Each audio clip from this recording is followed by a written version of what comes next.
I'd like to call to order the work session agenda. This is our work session. It's February 27, 2019. Let's all stand for the Pledge of Allegiance. I don't know. I'll let you know. Pledge allegiance to the flag of the United States of America and to the republic for which it stands, one nation, under God, indivisible, with liberty and justice for all. Mr. Hall, roll call. Mrs. Kramer? Here. Mr. Peterson? Yes. Mr. Ziegler? Yes. Mr. Dozen? Yes. Mrs. Mack? Yes. So we have item A, we have our work session. We have the bell schedule and transportation. Mr. Code? Good evening. I just want to make sure everybody can hear me without a microphone. You good without a microphone?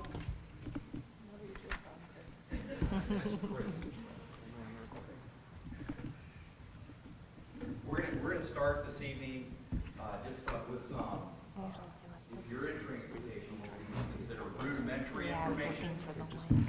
It's rowdy dynamics. It's those things that directly impact our ability to transport our student population in a timely fashion. Bus capacity. Our manufacturers identify bus capacity in one means, and we identify bus capacity as 2 students per seat. The manufacturer identifies bus capacity as 3 students per seat. We have 65, 72, and 84 passenger buses that actually hold 43, 48, and 56 students, 2 per seat, respectively. Time, our ability to run the route, to fill the buses. Do we have enough time to pick up the students to reach our bus capacity? There are 3 things that commonly impact time. School times are too close together. Too many bus stops are on a route. And the distance the bus stops have to fulfill route responsibilities. Those 3 things impact the time available for us to reach bus capacity. The thing that permits us to impact these is our fleet, the number of buses we have available to transport the students. A dynamic anywhere in the state of Ohio impacting the fleet, however, is bus drivers. The availability of bus drivers adversely impacts our ability to put all our buses on the road. Bus drivers are a high demand position. If you know anybody that's looking for a bus driver job, please see our transportation supervisor this meeting. With that, we're going to go into our fleet comparison. Our fleet comparison with like districts. And you can see us here at the top. Now I'm just going to go across these headers real quick. We are looking specifically at regular education, regular ed buses. We have square miles in our district, the total riders, bus riders per bus, and then our student population density, which is riders per square mile. Drexel Bobby Heights, in Cuyahoga County, we have 36 regular ed buses, 29 miles. We transport 2,093 students, 58 riders per bus, and 72 per square mile. When you compare this to some like districts, and these were the most like districts, and this is the information that was the most valid. That's why we're looking at the 17 school year to identify the schools. But you can see our fleet is actually light in comparison to Bedford and Mayfield, North Royalton, Solon, Westlake,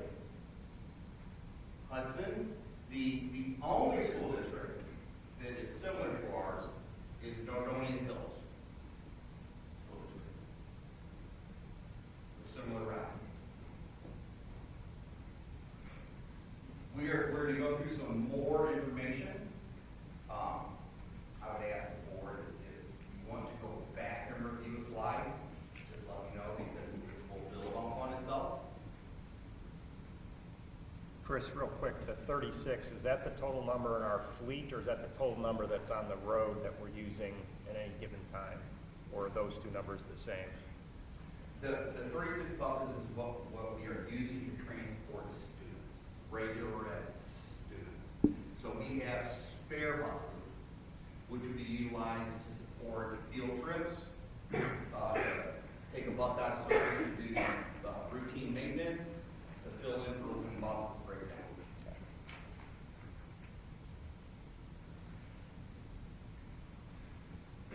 We took a look at other school districts, bell schedules, specifically 3 from the list that we considered like districts. You have North Royalton, Solon, and Nordonia Hills. North Royalton runs a 3-tier bus transportation routing model, 50 buses. And when we say 3-tier, we're talking about 1, 2, 3 bell times. At 3 tiers, which means one school bus will transport the high school, the middle school, and elementary school students. They will perform all 3 of those responsibilities. That's why it's called 3-tier. We have provided their afternoon times and their length of student day. So the length of student day corresponds directly with their bell times. Solon has a hybrid 2-tier system. I personally spoke with Solon about what they're doing in regards to how do they pull this off. They have 56 buses. If you recall, they're transporting nearly 2,500 students. I was curious how they were pulling this off. They are actually dropping their high school students as early as 7:05 in the morning, so that they can get the elementary school students into school on time.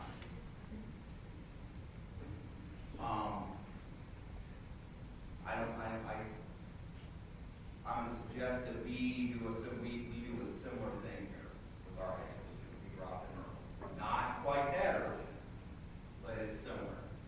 And then Nordonia has a very more uniform student day.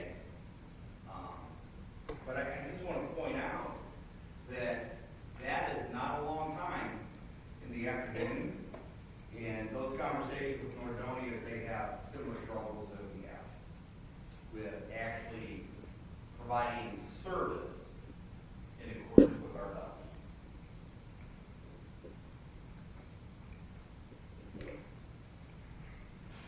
So here's our bus schedule.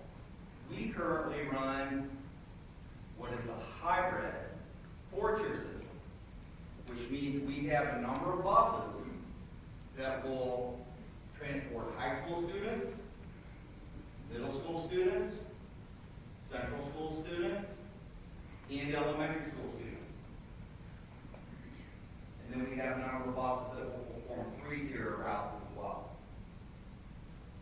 You can see our bell times. You have our length of student day. Central is highlighted. It is highlighted because we're closing Central.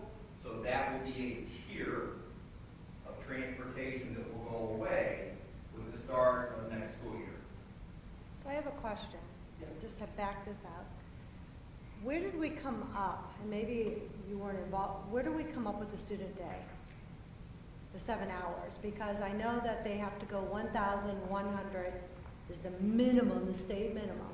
So where, when we figured this out, did we decide that high school has to go to school? You know where? I believe that that is part of the teacher's contract in regards to student day and contact hours with students. Joel, I would defer, I'm not sure. I believe that's been in place for a number. Okay, because I know Rocky River, there's a lot of other districts that have shorter days. And so that now that students are in hours and teachers are in days, which has just switched, now it says contact hours, so that's something that we have to look at, okay. So that's what you believe drives this configuration, right here. Is that right, Joelle? Yeah, It's the length of the current student days, which is causing us a little bit of angst of looking at changing the bell times because of the shortened day for the elementary teachers. So the student contact time is 6 hours and 15 minutes. The length of the high school day is 7, so it doesn't allow enough time to finish those 7-hour day routes to get to the elementary schools to make much adjustment in that time. okay, and it's in the contract, the 6 hours and 15 It's implied, it's not directly written. okay, so in other words, that we're not necessarily married to it. We don't We have the don't. definition of a student contact day in the current contract. Thank you. There's- Okay, So I'm actually going to, I'm going to go through these bullet points verbatim. Again, we touched on this. The high school students are dropped off as early as 6:55 a.m. They're dropped off as early as 6:55 a.m. so that we can make this bell time in the middle school. Central School has buses unload students early to support the completion of their morning elementary school routes. So we have Central School dropping students early here so that they can do these routes, so they can meet this bell schedule. When you say early, how early is early? We have 3 busloads of students that go into the gym as early as 8:20 and are washed by 8 at Central School. Our PM high school buses are delayed 10 to 15 minutes exiting the site every day. So I'm just going to take you here. So if we have buses getting out of the high school at 2:30 to 2:35 that have the middle school responsibility, they don't have a lot of time to transport those students to whatever their neighborhood is and get back to the middle school, which means we have middle school buses picking up students at the middle school as late as 3 p.m. with Central School transportation responsibilities. So at 3 p.m. we're picking up students, and the bell schedule at Central right now is 3:10. So we have a 10-minute window to transport those middle school students. We have Central School buses pick up students as late as 3:30 with elementary school responsibilities. So again, we have Central School buses picking up at 3:30, and the bell at the elementary says 3:40, so we have a 10-minute window to perform those services. We have elementary school buses that arrive as late as 5 to 4 p.m. Wow. The one thing that I will say about how we're functioning with our 4-tier, it is very cost effective. It doesn't provide a very high level of service, from my opinion, because we can't physically meet our obligation to be at the school at 3:10 or 3:40 or 2:50. The one bus that's on time every day in the afternoon is the high school bus, because they're lined up there to load and try to get out of the site as quickly as possible.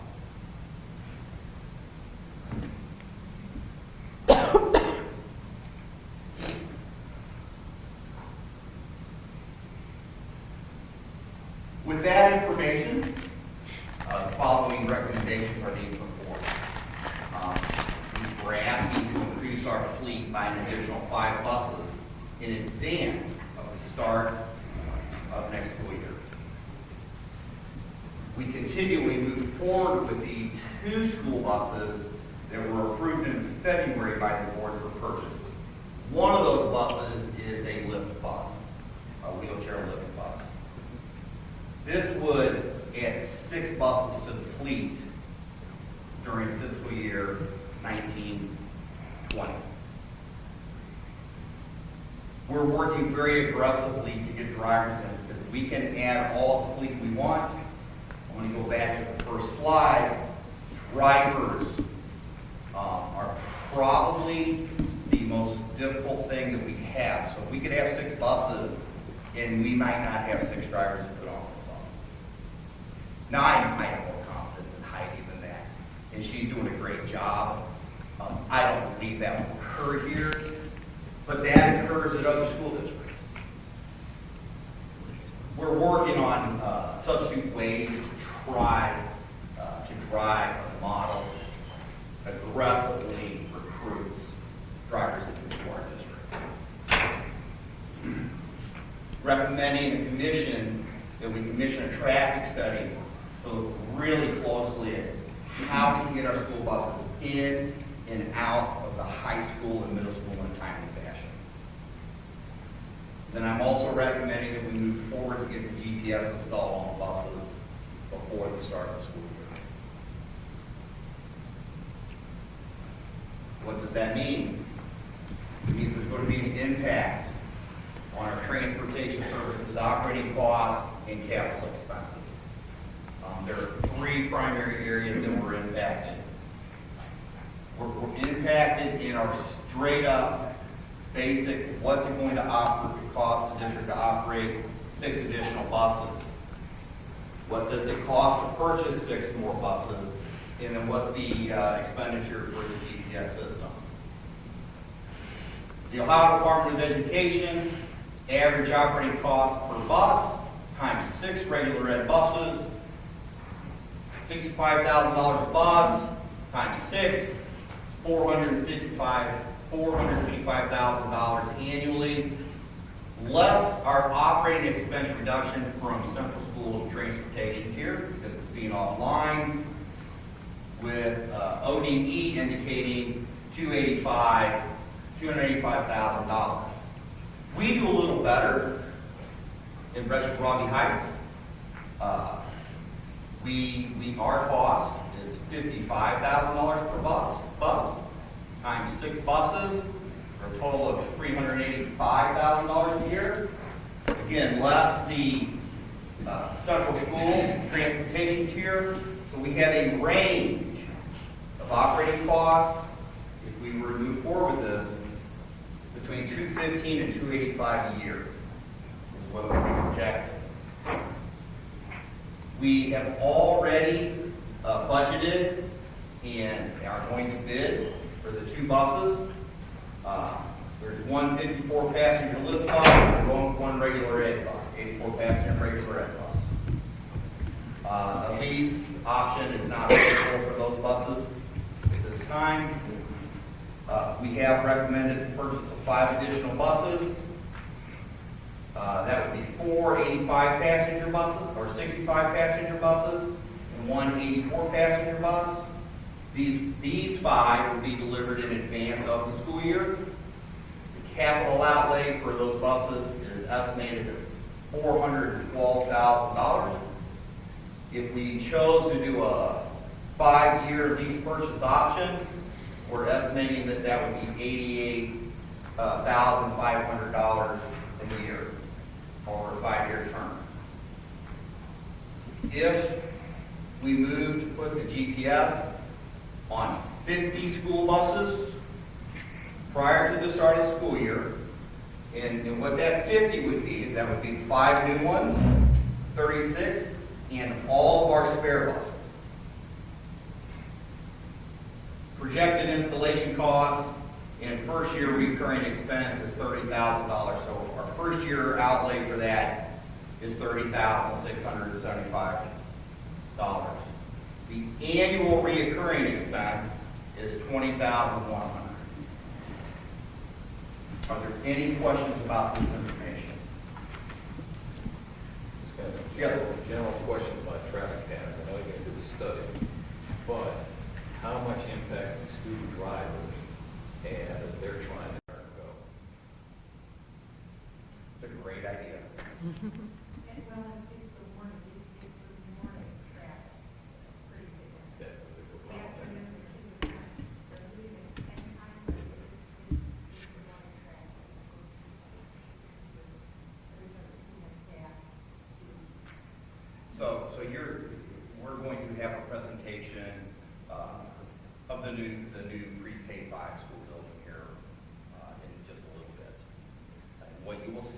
presentation is you will see complete separation of parent, visitor traffic, auto traffic to the school from bus traffic. We have 2 entrances in and out of that complex off Mill Road. In conversation with North Royalton, they have some dilemmas with their transportation, but their high school and middle school complex has 4 primary exits and entrances, and so they're able to get out of the site and onto the site more readily. With the two drives in and out, you've been there. There's congestion. I mean, you've been here. I live across the street. How about if we made all of the parking pass kids come in no later than 15 minutes before the bell? And if you don't get there, can we separate that traffic? Yes. So I think that I'm recommending, Commission, we did a study in 2014, I think it was 14, or when we brought high school busing back. I have a copy of that and I reviewed it. I would like, we will certainly utilize that information to mitigate some expense if we choose to do a study at this time. Adjusting times when buses and cars come into the site will certainly be something we would want to talk about in conjunction with other ideas or recommendations that are moved forward by somebody that's performing traffic I'm studies. just saying we get down control on the big parking. But it's the parents, because if we have a bus that gets here before 7 o'clock, okay, that bus is in and out of there, it's like 2 minutes. Because when the parents are now dropping the students off, it's 8 to 11 minutes. That bus is sitting from middle school to one of the high school. So that's the difference. Just trying to figure out ways to work it out. So, Yes. a couple of questions. Back when we were trying to decide whether or not, we should take Central offline early, my recollection on the financials was that we anticipated a transportation savings. But this is showing the opposite if we need to scale up with additional So- buses and drivers. So, and we could run status quo. We could. And we could try to press those savings.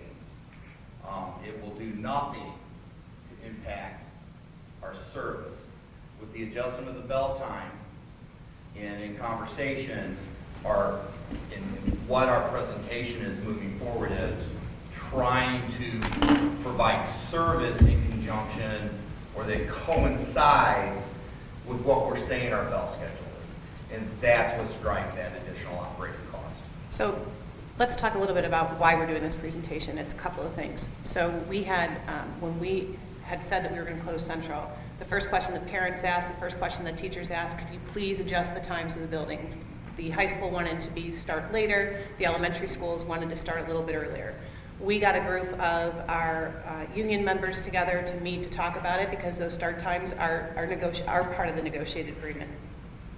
We brainstormed for probably about 2.5 hours in a room, came up with all these different scenarios, and what we realized through that conversation was that there was really little room to manipulate those start and end times due to the size of our fleet.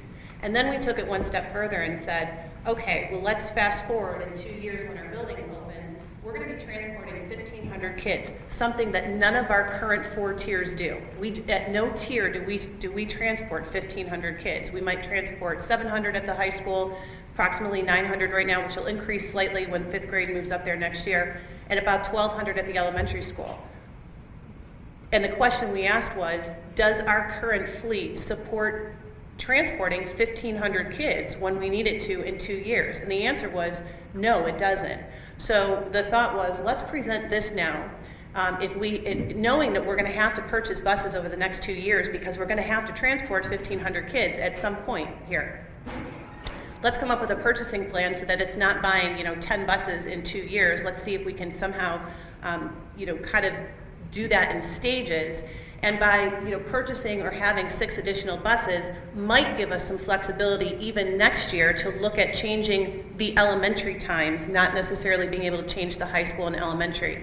However, with a purchasing plan and buying, 6 buses now, maybe a few more and then a few more, we might be able to look at that high school time again in 2 years when we open the building. It's just not a possibility to do both with our fleet right now. And so that's the reason we wanted to present the information. It's the why behind why we want to have this conversation now. We didn't want to wait until 2.5 years and say, okay, board, we now need 10 extra buses. That's a huge expense. So looking at how it impacts the Bell schedule and really realizing, after 2.5 hours of brainstorming, there wasn't much flexibility with that bus time. I think some of the elementary teachers had expressed at that meeting, they said, it's not as easy as just flipping us up into the central time. And we said, no, it's not as easy because central, that bus line is only busing 600 kids. The elementary level already, as it currently sits, was busing 900 kids. So you needed more buses just to simply move the elementary start time up into the central slot. It wasn't going to work. So this is why we're having the conversation. So the next part of the conversation is going to be the proposed new Bell schedules? If we had the Or addition, options, or- yes. So what we're looking at is, we've talked a lot with Chris and Heidi and had said, if we were able to add at least 6 buses to the elementary routes, could that give us a possibility of switching the times, even if it's by 10 minutes? We also talked to our teachers union about, adjusting their days too, because that was a little bit of a concern, and, we're more than willing to do that to accommodate.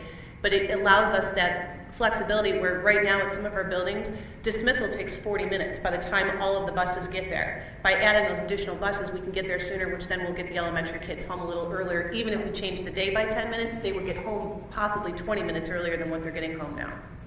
So, thank you all. You're welcome.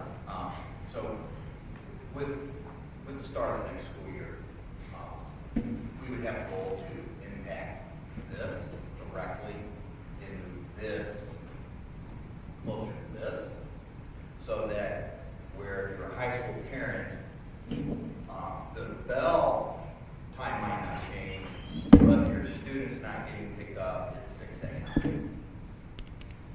Your student's not getting picked up at 6:30 or 6:40. So it may be the same Bell schedule, but the length of that day for that individual student would be dramatically impacted by working on that number. The same thing, and Joel articulated it very well, is if we're picking up students here, there's a 45-minute route. They're getting home at 4:45, 5 o'clock. Well, if we are able to shave time here and be much closer to this time, well, now it's 4:30, 4:15. So again, where you're not seeing dramatic change in these times, I think that with transportation efforts, that the service level that we're providing will be more in line with what that Bell schedule is trying to establish. Do we know then too, looking out 2.5 years ahead to when the new building comes online, you alluded to like 10 new buses, whatever, like is there a number, like would this be enough to satisfy, if we increase the fleet and drivers, would that position us? So my recommendation, looking at those models, and again, they're models, is we would buy 6 buses next year, and we'd be looking to buy 6 buses the following year, for a total of 18 buses over a 3-year period. Meaning 6 this year, 6 next year, and 6 the following Yes, year? sir. That's a lot of buses. It's a lot of buses. What the dynamic shift that will happen here, will happen right here. So over half of our fleet, or approximately half of our fleet, is an 84 passenger bus right now. We fulfill our buses. We fill them. We run a little bit longer route, we fill buses. Our shift, not that these buses aren't needed, because those buses are in high demand for field trips. Our shift will be here units on them, but more of them for quicker times. That directly impacts this scenario. Because to do that, that promotes that. One of the things that's really tough to wrap your arms around until you actually start doing this, probably none of the rest of the weeks that you're going to start doing this. Those are just like 20 minutes from now. In many cases, it takes 15 minutes, once you get on the bus, to get to where you are going. And then 15 minutes to get back. Kids notwithstanding. So that's a half hour of travel time without dismissing any children off the bus. So that's something we have to keep in mind, that we have this district that's pretty confounding in terms of its square miles. You know, a lot of, you can hear people talk all over the place, and when you really do your homework on them, they've got, you know, a 9 square mile district, 12 square miles, or you hear from North Royalton that they've got 4 driveways. Everybody's got that thing that gets them to where they need to go. We don't have that thing. We don't have the 4 driveways, we don't have we've got a very large district, so, the half hour is something to keep in mind, that, and especially with our traffic situation. And then remember, with Walnut, Sprague, 82, 21, Broadview, those are no cross streets, so that bus can only go one direction and drop kids off. So we have a very unique set of circumstances. So but keep in mind that half hour when you're thinking about how you're going to get kids home. But, yeah, so if you're saying 6, 6, and 6 for a total of 18, that's a net increase of 18? That's not Well, retiring old ones and those so- are replacing some? So we have not removed the bus from service for 2 years. Because we with the passage of the bond, we're seeing this coming kind of like a train. So we have been stockpiling our buses. At a point, we will lose buses. We have the state patrol, and they come in and sticker them. And we use them to spot when we have a breakdown, we use them for field trips, and that's. Right, but very I'm good sorry, Chris, but application. I'm talking about 18 net, like you talked about. This fleet size right now is 36. Those are 36 active buses. We have spares. So what just so I'm clear, you're saying that the proposal might be that by the time the new building comes online, we Yes. need to add 18 to that. Yes, sir. And what was the number to operate a bus, 55 grand a year? Yes. Okay, so that's over $1 million. Yes. About $1 million of increased transportation cost if we went with this model. The flatter transportation system is for your district, the more expensive it is. The less cost effective. So, Right. you know, we here are making that choice. You want to flatten this out, this is really the reality of it. And so, we had always bought, 3 buses in the past, and Chris is right, he's been doing a very good job of having us keep those buses, keep them running. And at some point, just through attrition and through natural purchases, we would have bought 6 buses anyway over the next 3 years. So take that, maybe that 18 and make it 12. So and then take the 6, so it's really 6 beyond what we want. And I'm sorry, what do you mean when you say a flatter service? A flat transportation delivery system for your students is one where you have your high school and middle school running at close to the same time, and then your elementary school. Or what we have now very, it's definitely a vertical. Okay. So I'm going to answer that very simply. 1 tier of transportation is as flat a transportation model as possible. 2 is less flat. 3, then 4, what we do Very few districts do that because it stretches that day and makes that day significantly longer. Okay. You need to have time between those tiers. So, and again, if you were to have 5 tiers, so if you have a boss doing 5 responsibilities, there's nothing more efficient than that. If you have a boss doing only 1 responsibility, there's nothing less efficient than that. So we currently run a very, very efficient bus service.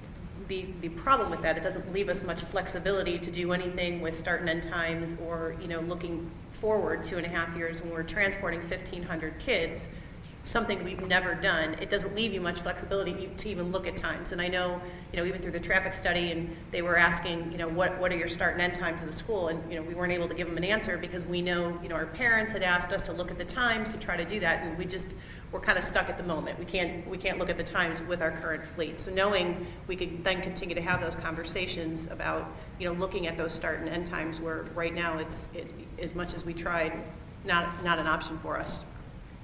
I thought though, Chris, you commented earlier that this is really about service, that it doesn't have a great impact on our start and end times. It's really about service, which is We provide the students can service that stay we're less. saying we're providing, basically by our bell time. So we say our bell, our school starts at 7:20, we're dropping students off at 10 after 7 or 15 after 7, not at 4 or 5 till 7.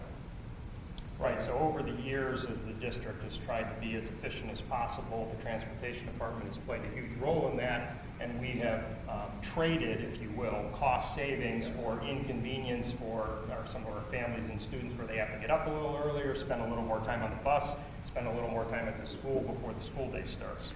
So, and again, I have the report from 14, that conversation specific is contained in the report, and to bring high school busing back, that was an acceptable level of service at that time, that everybody understood that to do this did not break the bank, that was an acceptable level of service. And our population density has changed. Right. We had several neighborhoods that have been around long enough to know that there were a couple of neighborhoods where you go in and you pick up, 100 kids. Well, now, especially with development in the South End, and I have these conversations with parents in the South End all the time who are not happy. I tell them, no matter, even if your child is, I went on the bus last week, I thought, I really have to check this out and see. So I tell the bus driver, no traffic to Echo Hills, nothing. It took me 21 minutes. That's why I wanted it. So those are the things that are significant. And that's what those students that was bad. Right. So, and that's not it. Now we've got, Woodlands, and we've got, Four Seasons, and those didn't exist, even 10 years ago when we were going through this. So that's changed how long it takes kids when we didn't have us in that time. Right. Right. So, But I mean, our population has declined too, our student But population. it's not that it's, Yeah. but we had No, I know. neighborhood, it's the time it takes to get there, and that's a very significant guiding tenet. Right, I understand. So we have an opportunity with the offlining of Central to try to affect a couple of those routing dynamics directly. That's a service-driven approach. This item, that's all this is. It's service to our patrons. Provide them the information that they need to know when the bus is coming. So this goes with that app that we talked about last Yes, month. ma'am, that Okay, was so the last in order presentation. to have that app and roll that out for our parents, which would provide them service, we need to have these GPS. That's just that last line. Yes. Right, no, I understand. That's a significant increase in service. It really is. So Okay. I would love that. Even though I could really love that, wish they would have it. How are we situated with our PI funds for for this type of bus purchase? We've actually had that conversation and we're pretty good. Now, when I say that, we're impacting TTT money, which is transportation, textbooks, and technology. So that affects John in technology directly, and that affects Dave in curriculum directly. But we just had that conversation yesterday. Yeah, we're looking at, that's why the leasing option was something we wanted to throw in there, and it's probably going to be a little less than that, because that's more the manufacturer's That's cost. manufactured, yes. I'm looking at, we can trim our cost by 100 basis points rate-wise if we go to, traditional bank. But we're just looking at both options. The 400,000 out of TTT, permanent improvement funds, purchasing buses probably won't be an issue because our receipts in that area are decent. It's the operational that I'm just kind of looking at the forecast right now, just kind of saying, okay, what type of impact? And I haven't run any of those scenarios yet. So I think making the purchase probably won't be a problem because we do have some healthy revenue on the permanent improvement side for this purchase. So, and I'm sorry, I know this is supposed to be transportation and bell schedule, so is this the whole presentation, or is there a bell schedule carved out too? No, we had said that we were going to do them together because one directly impacts the other bell schedules. That, we problem solved, we got our unions, our unions were fantastic when we had the conversation, willing to look at this any way possible. They were very much involved and on board with whatever we could do. Because I think, some of our adults in the building too, especially in the next 2.5 years, many of our teachers who are working at the elementary school with the whole idea with air conditioning, by 4 o'clock, that building's really warm. And so, they were more than willing to look at different scenarios and tried to help us problem solve. So I just want to say that they were very supportive of that and coming up with different scenarios for the bell schedule. But any scenario we came up with, we always landed with, we don't have enough buses to support that because they won't get out of the middle school in time to get to the elementary schools. So I'm sorry, I'm not catching it though. So are we going to see some bell schedule options or no? There isn't any options with our current fleet. Okay. So that's what we came up with. Now, we have a couple options that we did not, not knowing where the board was going to be in terms of, looking at the increase in buses. But if it is a possibility, we have a couple of scenarios run. But again, it's about a 10-minute adjustment to the student day, but it would be a big adjustment to be able to get more buses there quickly to get the kids home sooner. So that's really where we're looking to focus right now. But would really adjust the elementary day. We can't do both. We can't look at the high school by pushing that time up and the elementary schools at the same time, even with the addition of the 6 buses. When we sat down with the union, we asked them, at this point, what is a bigger concern for you? Is it pushing the high school time up, or is it the elementary school starting early? And they agreed that it was the elementary, so we decided to focus there. So if we got the 6 buses, that time would be adjusted by about 10 minutes on either end of the day to get the kids home sooner. So, to what Mark keeps talking about, the bell schedules, we've heard from so many parents through the years, and I respect the union's position, but our parents have asked us to come up with a solution to change the high school start time. And with our look at mental health and the impact that we're seeing on our high schoolers from lack of sleep, I challenge this board to say, let's figure this out. This has been a continual problem since I've been on the board. I saw a year's study done where, a group of, well-informed, educated people got together, and at the end, the decision was it couldn't be done. I don't think that's true. I do think it can be done. I'm seeing districts come up with creative solutions where they're doing every other Wednesday late start. They're taking away a whole school day, and I'm just saying, we've got a problem. Our students are exhausted at the high school level, and we need to do something about it. And I understand that we have to solve this first, but we also have to see what's in front of us. And our students, they're being impacted by this ridiculous amount of time that I don't see as an educator. I don't see a rationale for. So I'm going to challenge us again. Once we solve the first thing, I'm going to challenge us to do better, because this is not good for kids. It's just not. So we have a pre-K 5 building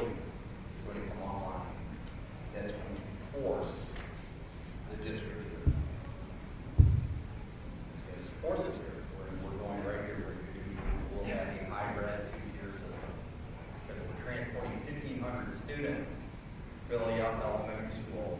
And the most efficient way to transport those students or to utilize our bus fleet is then to have those same buses transport as many high school and middle school students as their second or first responsibility. So you flatten to a two-tier system. You have a high school, middle school, and you have an elementary. And that's why we're suggesting the purchase of so many buses over the next couple of years, because this, and not what Solon does with dropping kids off early, but really providing the service that we're saying that we're providing. We are moving to a two-tier transportation model. And pre-K-5, the best utilization of our fleet is have those buses perform two services. That will impact, that will allow us an opportunity to have that larger discussion about what these times look like.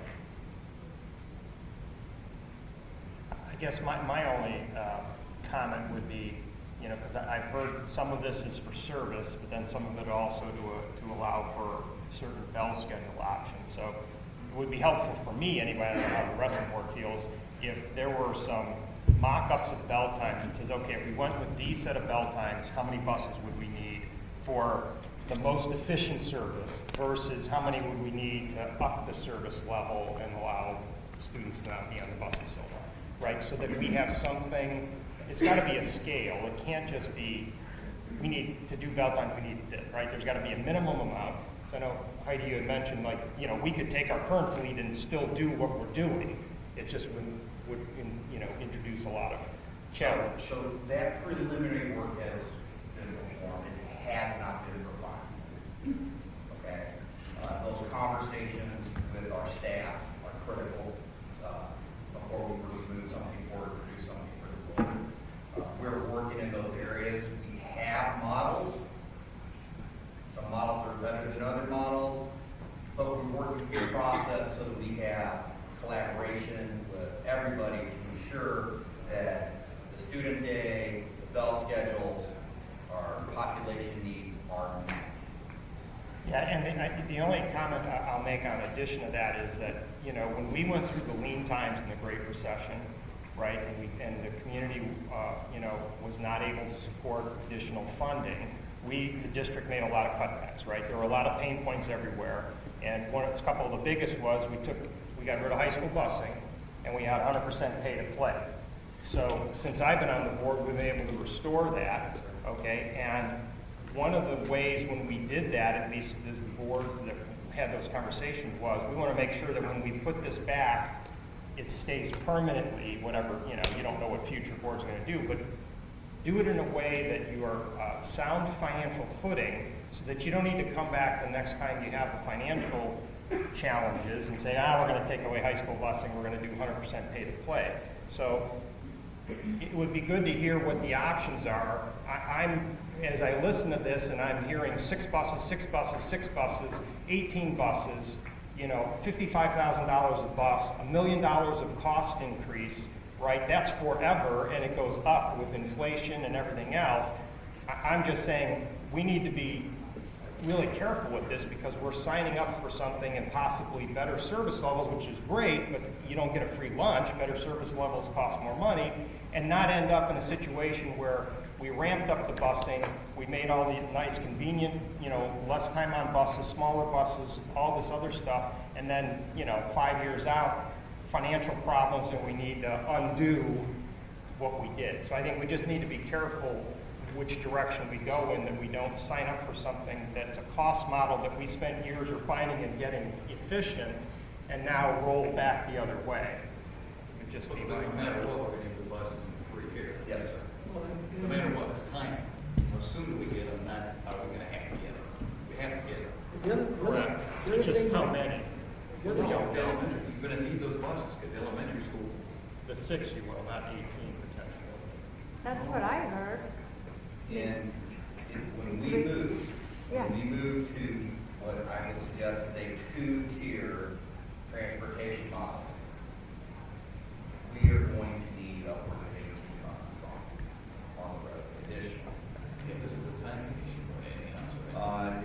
timing issue, and it allows us to have 3 years to plan for that potential. But I just want to remind what Heidi had said. We currently have a plan where we purchase 2 buses a year. So we would have gotten the 6, so it's really 12. I just want to make sure that that's clear. It's not like we're looking to purchase 18 additional. It would be 12 additional from what we would normally purchase anyways on a year-to-year basis. Well, and at the meeting with the Rexham Council, one of the statistics that I heard, Joel brought it up, was there's going to be 25 to 40% of parents dropping kids off at that school, which means 500 plus or minus additional cars on Oaks Road that hadn't been there before. So I'm wondering is there any way that we can incentivize parents to use buses as opposed to dropping kids off? And that's a whole other can of worms, but it's going to impact how many buses we have also.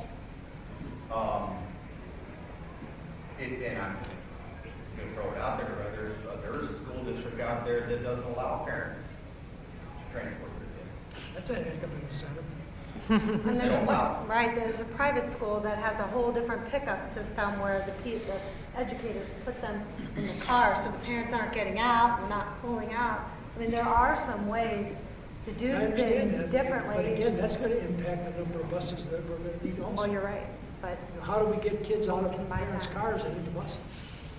Then what effect is that going to have? So, I mean, I can only project, theorize that if we were to provide a little bit better service, that more people might. I agree. okay, so how do we move forward with this? All right, so you've told us, Chris, 5 buses. This decision needs to be made by when? I would love to have a decision made by the next board meeting. Okay. So, I don't know, how does that, well, wait a minute now, because no matter what, we're gonna have to purchase the 5 buses. Am I incorrect in my thought? No matter what, that 5 is gonna happen now, like Mike said, or later. I would strongly recommend the purchase of the additional buses this year, because we can affect some of the bell schedule issues that we're experiencing. Okay. Because we have 2 things occurring. The offlining of Central in conjunction with the additional buses will help us do a much better job in the level of service we provide. So I'm going to go back to our first slide. We're working to affect these items specifically. So what you're saying then is that we're not necessarily going to be able to change bell schedules, but we actually meet them? So we're going to be a lot better at meeting a bell schedule, and I'm hopeful that we can make some minor adjustments. And again, we have models. We can talk minor adjustments that work. We can talk minor adjustments that don't work. We have a model. We will be meeting further about what that looks like. I think Mark's point. So can you bring us something that we can look at? I would say that's a next step or action. Once you know that, we would move forward. That's what Okay. you needed to know. So Okay. between now and next board meeting, our goal would be to try to provide some of that information. And I'm sorry, but what's the minimum lead time to get 6 buses, right? And I know sooner for you would be better, but So we have buses that we have already spec. They're a spec bus through the Ohio Schools Council. Those buses, the 2 that we approved in January, will be delivered in October of 19. The 5 additional buses that we're talking about are, in the best case, or the best way I can frame it, a stock bus. So it's a bus that is built to stock. We were able to put some items on it, some specified items, but it's limited. So at $400,000, you can see that's actually for 5 buses. That's a very good deal because it's not the spec bus that we customarily give where we have the stainless never brought out. And if you know anything about stainless steel steps in a bus, what takes the bus off the road, Heidi, the entrance and the steps into the bus they brought out are kind of stainless steel. And those spec buses don't have the stainless steel steps in them. But how long to get those stock It was buses? 120 days. Oh, okay. 120 days from the next final purchase order. And we've already talked about the March 14th with the bus manufacturers to ensure that we get the buses in before we start school.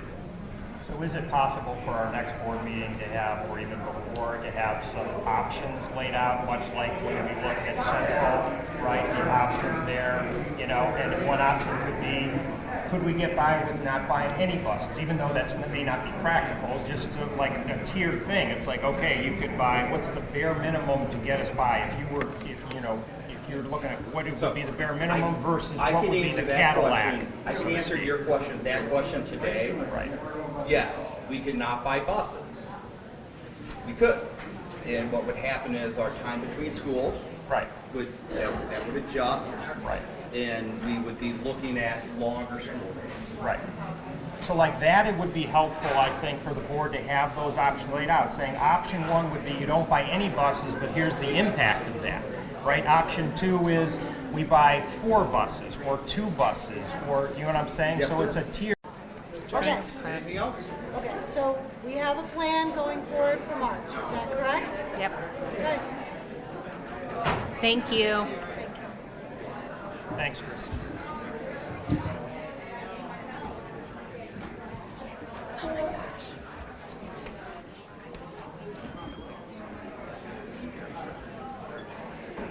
Thanks, Chris.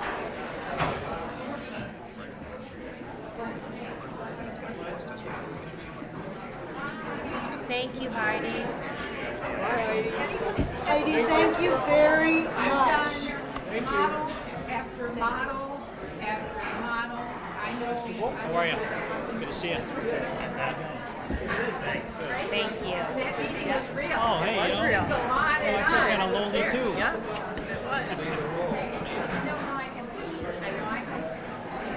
All right, we're just ending our work session.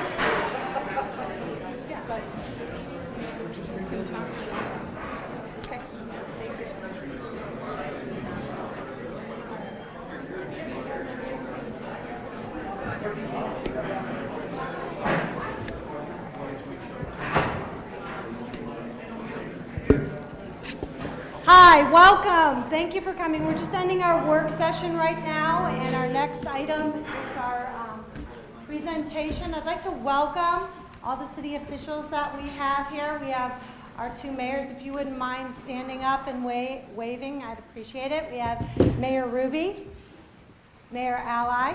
We have our 2 city councils. Please stand up.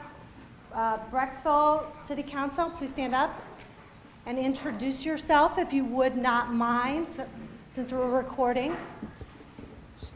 Good evening. My name is Mike Harwood. I'm president of Brecksville City Council.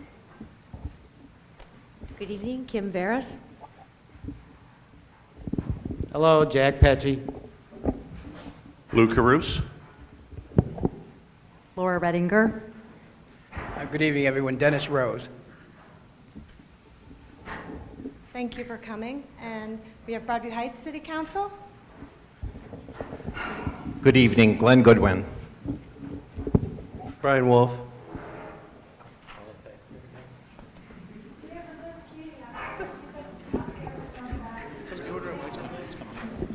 Jennifer Monick. Broadview Heights Council at Large, Joe Price. Tom Pavlica.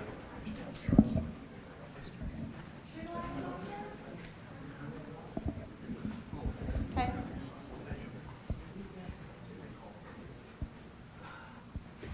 All right, so we have our presentation, and if we want to get the show on the road, that would be great. We're going to hold all questions to the end, so if you have some questions, please wait to the very end of the presentation. And that's it. All right. I'd like to introduce Mr. David Riley, who is going to facilitate the presentation. Thank you. Presentation's up there. I'm David Riley. I serve as legal counsel to the school district, and and I also double as their owner's representative on the project. So one of my tasks for tonight is to basically introduce the project and talk a little bit about process, and then a little bit about schedule, and then we'll hear from Ryan with, oh, there he is. Ryan with TDA, everyone else is behind me, he's in front of me.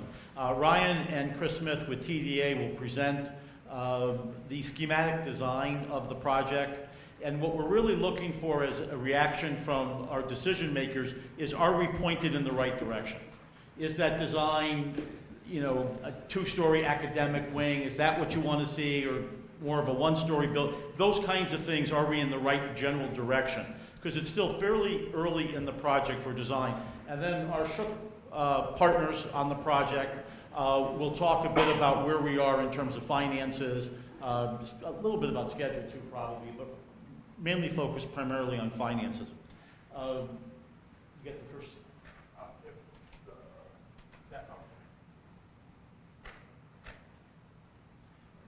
And if the board members have questions during the presentation, shout them out, and same thing is okay. We do some questions, and then if the community will have a chance at the end.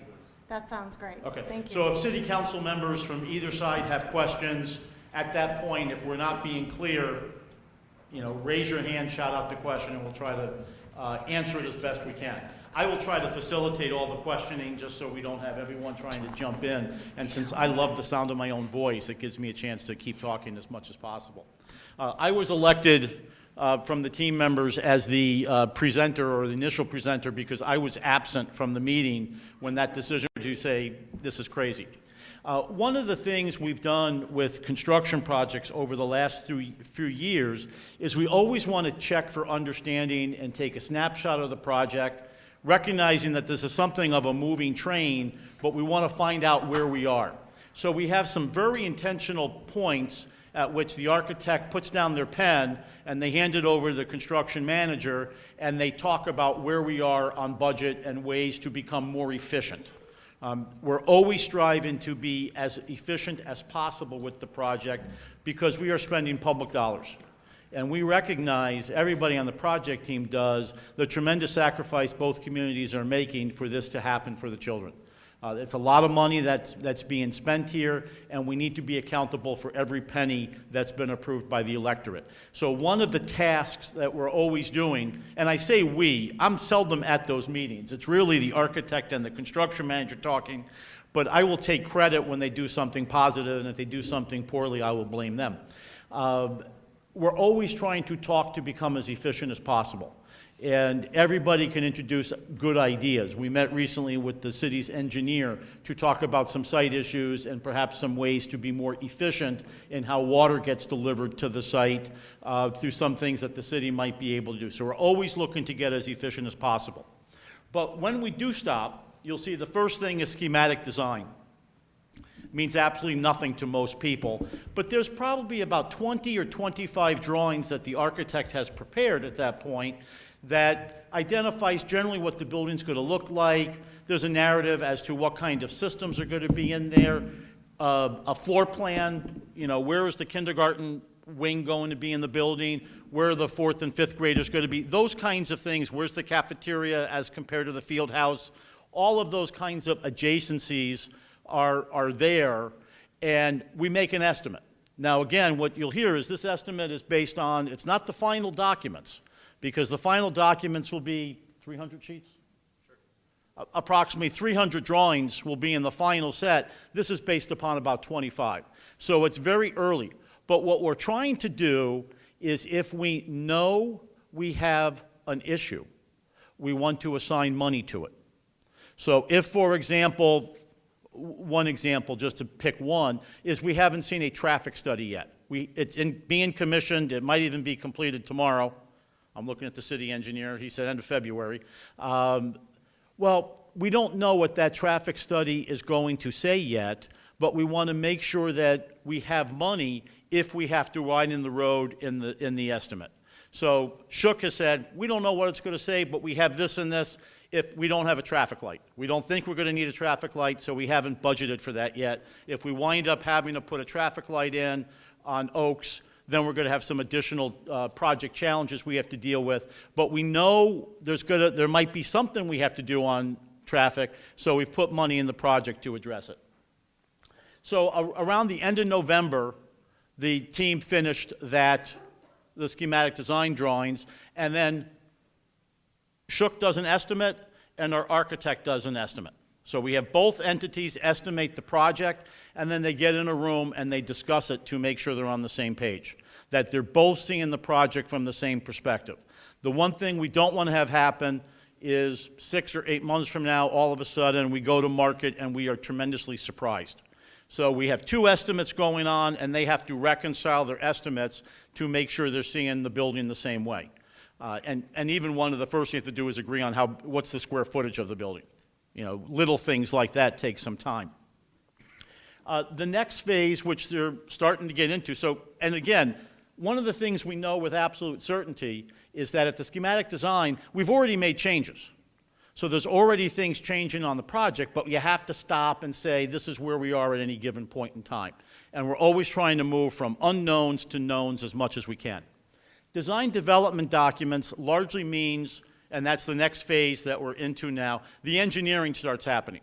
In the schematic design phase, the only engineer that's been engaged has basically been the structural. Sorry, I always forget about the civil engineering. The civil engineer who does primarily the stormwater, parking lots, all that kind of stuff that's important, that you only notice when it really doesn't work well.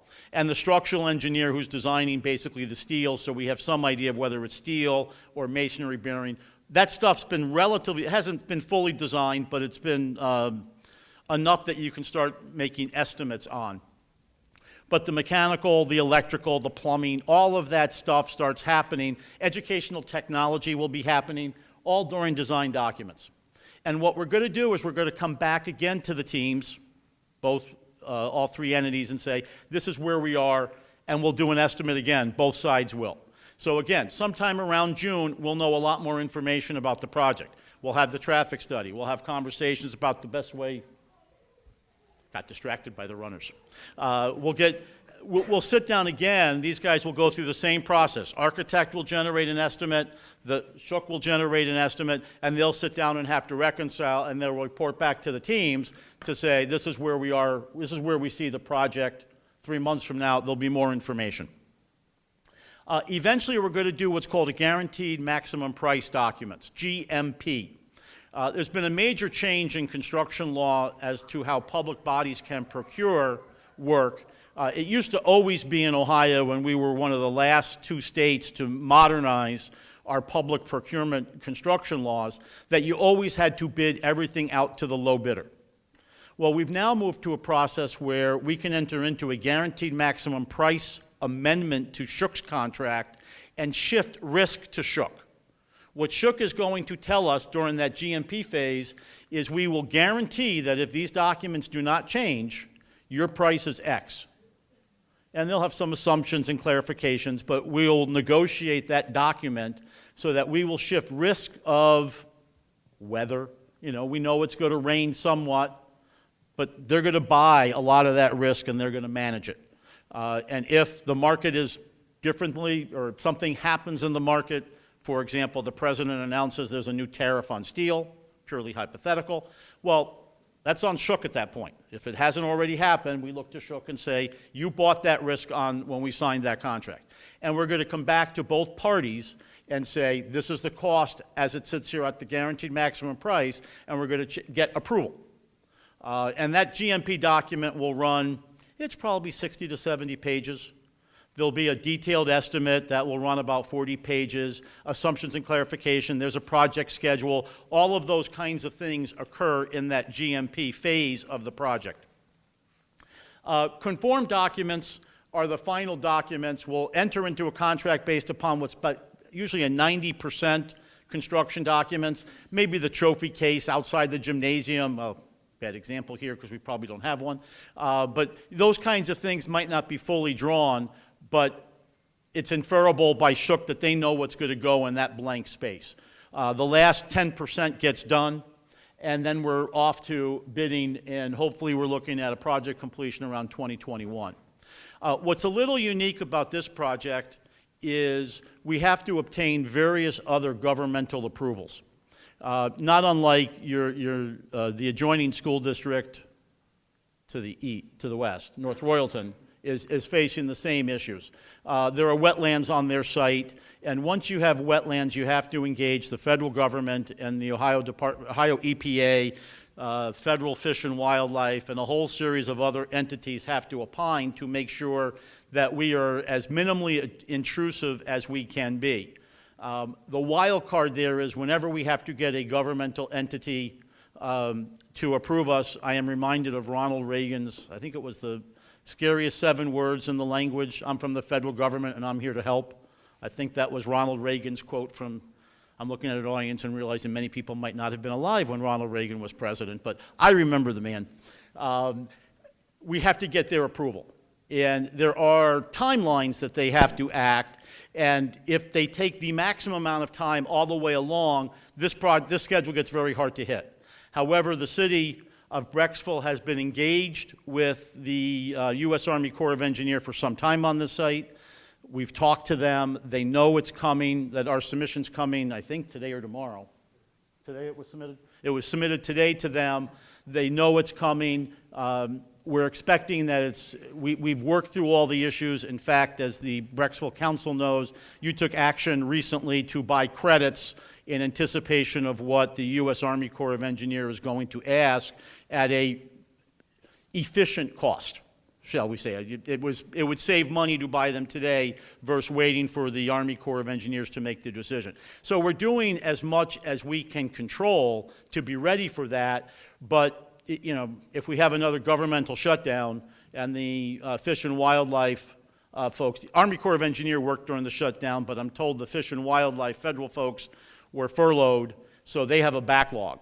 So we might still experience some challenges from them. And again, these are things we're asking Shook to capture in the numbers.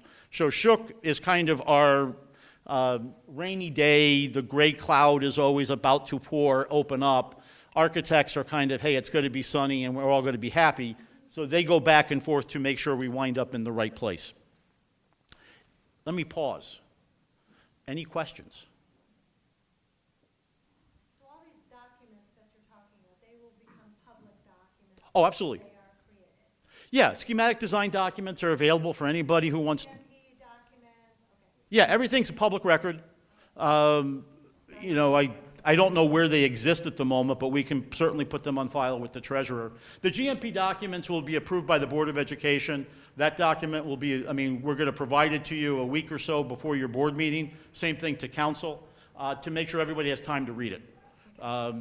It is I love the document. I have a lot of fun with it, but I'm that kind of nerd that finds construction documents fun. It's not everybody's cup of tea. Many people will glaze over. And these take, we'll meet with Shook probably for 6 to 8 hours to go over all that's in that document because there's schedules, the assumptions and clarifications. We want to make sure everybody's on the same page.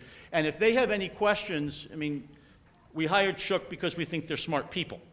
They're going to look at that document, and if they see anything from the architect's construction drawings that they have a question about, they're going to say, we are assuming this on page 403 or A403, the architectural drawings. We're assuming you meant this, Mr. Architect. And so we get everybody in the room and we walk through all those issues to make sure we all understand exactly what we're buying with the, X $40 million, $50 million, whatever it winds up being. We have to make sure everyone's on the same page. And Shook has to understand if it's on those documents, we're buying it from them. It's a way, and we have separate money that deals with change orders. Should there be a change in circumstance, there's contingencies built in to the GMP document, the guaranteed maximum price, and we reserve some owner's contingency should, we start digging a hole and all of a sudden it's the Beverly Hillbillies and black oil starts shooting up. Well, that wasn't anticipated, so we'd have to deal with it. I don't think we haven't seen the geotech yet, but I don't think that's an issue. I don't think we're expecting an oil well. Okay, we have the geotech, but no oil. Yeah. So there's actually a geotech study that's come in that I was unaware of that says the site's pretty decent. So we're not expecting a lot of unsuitable soils issues, but that's always the challenge. If you ever read a geotechnical report, which will put most people to sleep very quickly, they always start out with, I mean, the first 5 paragraphs are written by lawyers, and those people can be terrible. But they basically say, we're only going to tell you the dirt that's in the lab. We won't tell you about any dirt that's left on the site. So they take a core drilling, they take it off-site, and they'll tell you all about that dirt, but say, don't extrapolate from that information. But of course, we have to extrapolate from that information. So it's helpful to know, because if there's something unsuitable, we'll find out and we'll assign a dollar amount. Like there's already some assumptions in the estimate that Shook has made for unsuitable soils. They didn't know there was going to be a problem, but if you have a 25-acre site in northeast Ohio, the odds are you're going to have some unsuitable soils somewhere. And that can be anything from biological material, somebody cut down trees 50 years ago and left it there, and you don't want to build on that because that continues to compress. So you want to make sure you have a solid base so that the building remains solid. Next slide. Press an arrow. We didn't practice this part of it. Okay, I'm going to kick it to Ryan to do your thing? Yes. Okay, any other questions on kind of, yes? You have a completion date up there, fall of 21, so you're thinking of moving the kids in to start school, like August 31st, September, whatever they start, of 21, is that your thought? That is what we are thinking. And what are the chances you'll hit that date? We think they're reasonable. The wild card is the federal and state approvals that we have to get, and we don't control that. I mean, this team, you know, without that, we would tell you there's a 100% chance we're going to hit that date, absent some kind of crazy weather event. We think we have primed the various federal officials with information to expect this project. They've been talking about what's going to happen.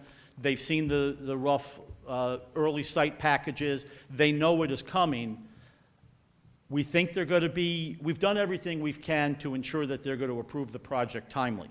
Can I guarantee they will? Absolutely not. But we think it's a reasonable assumption at this point.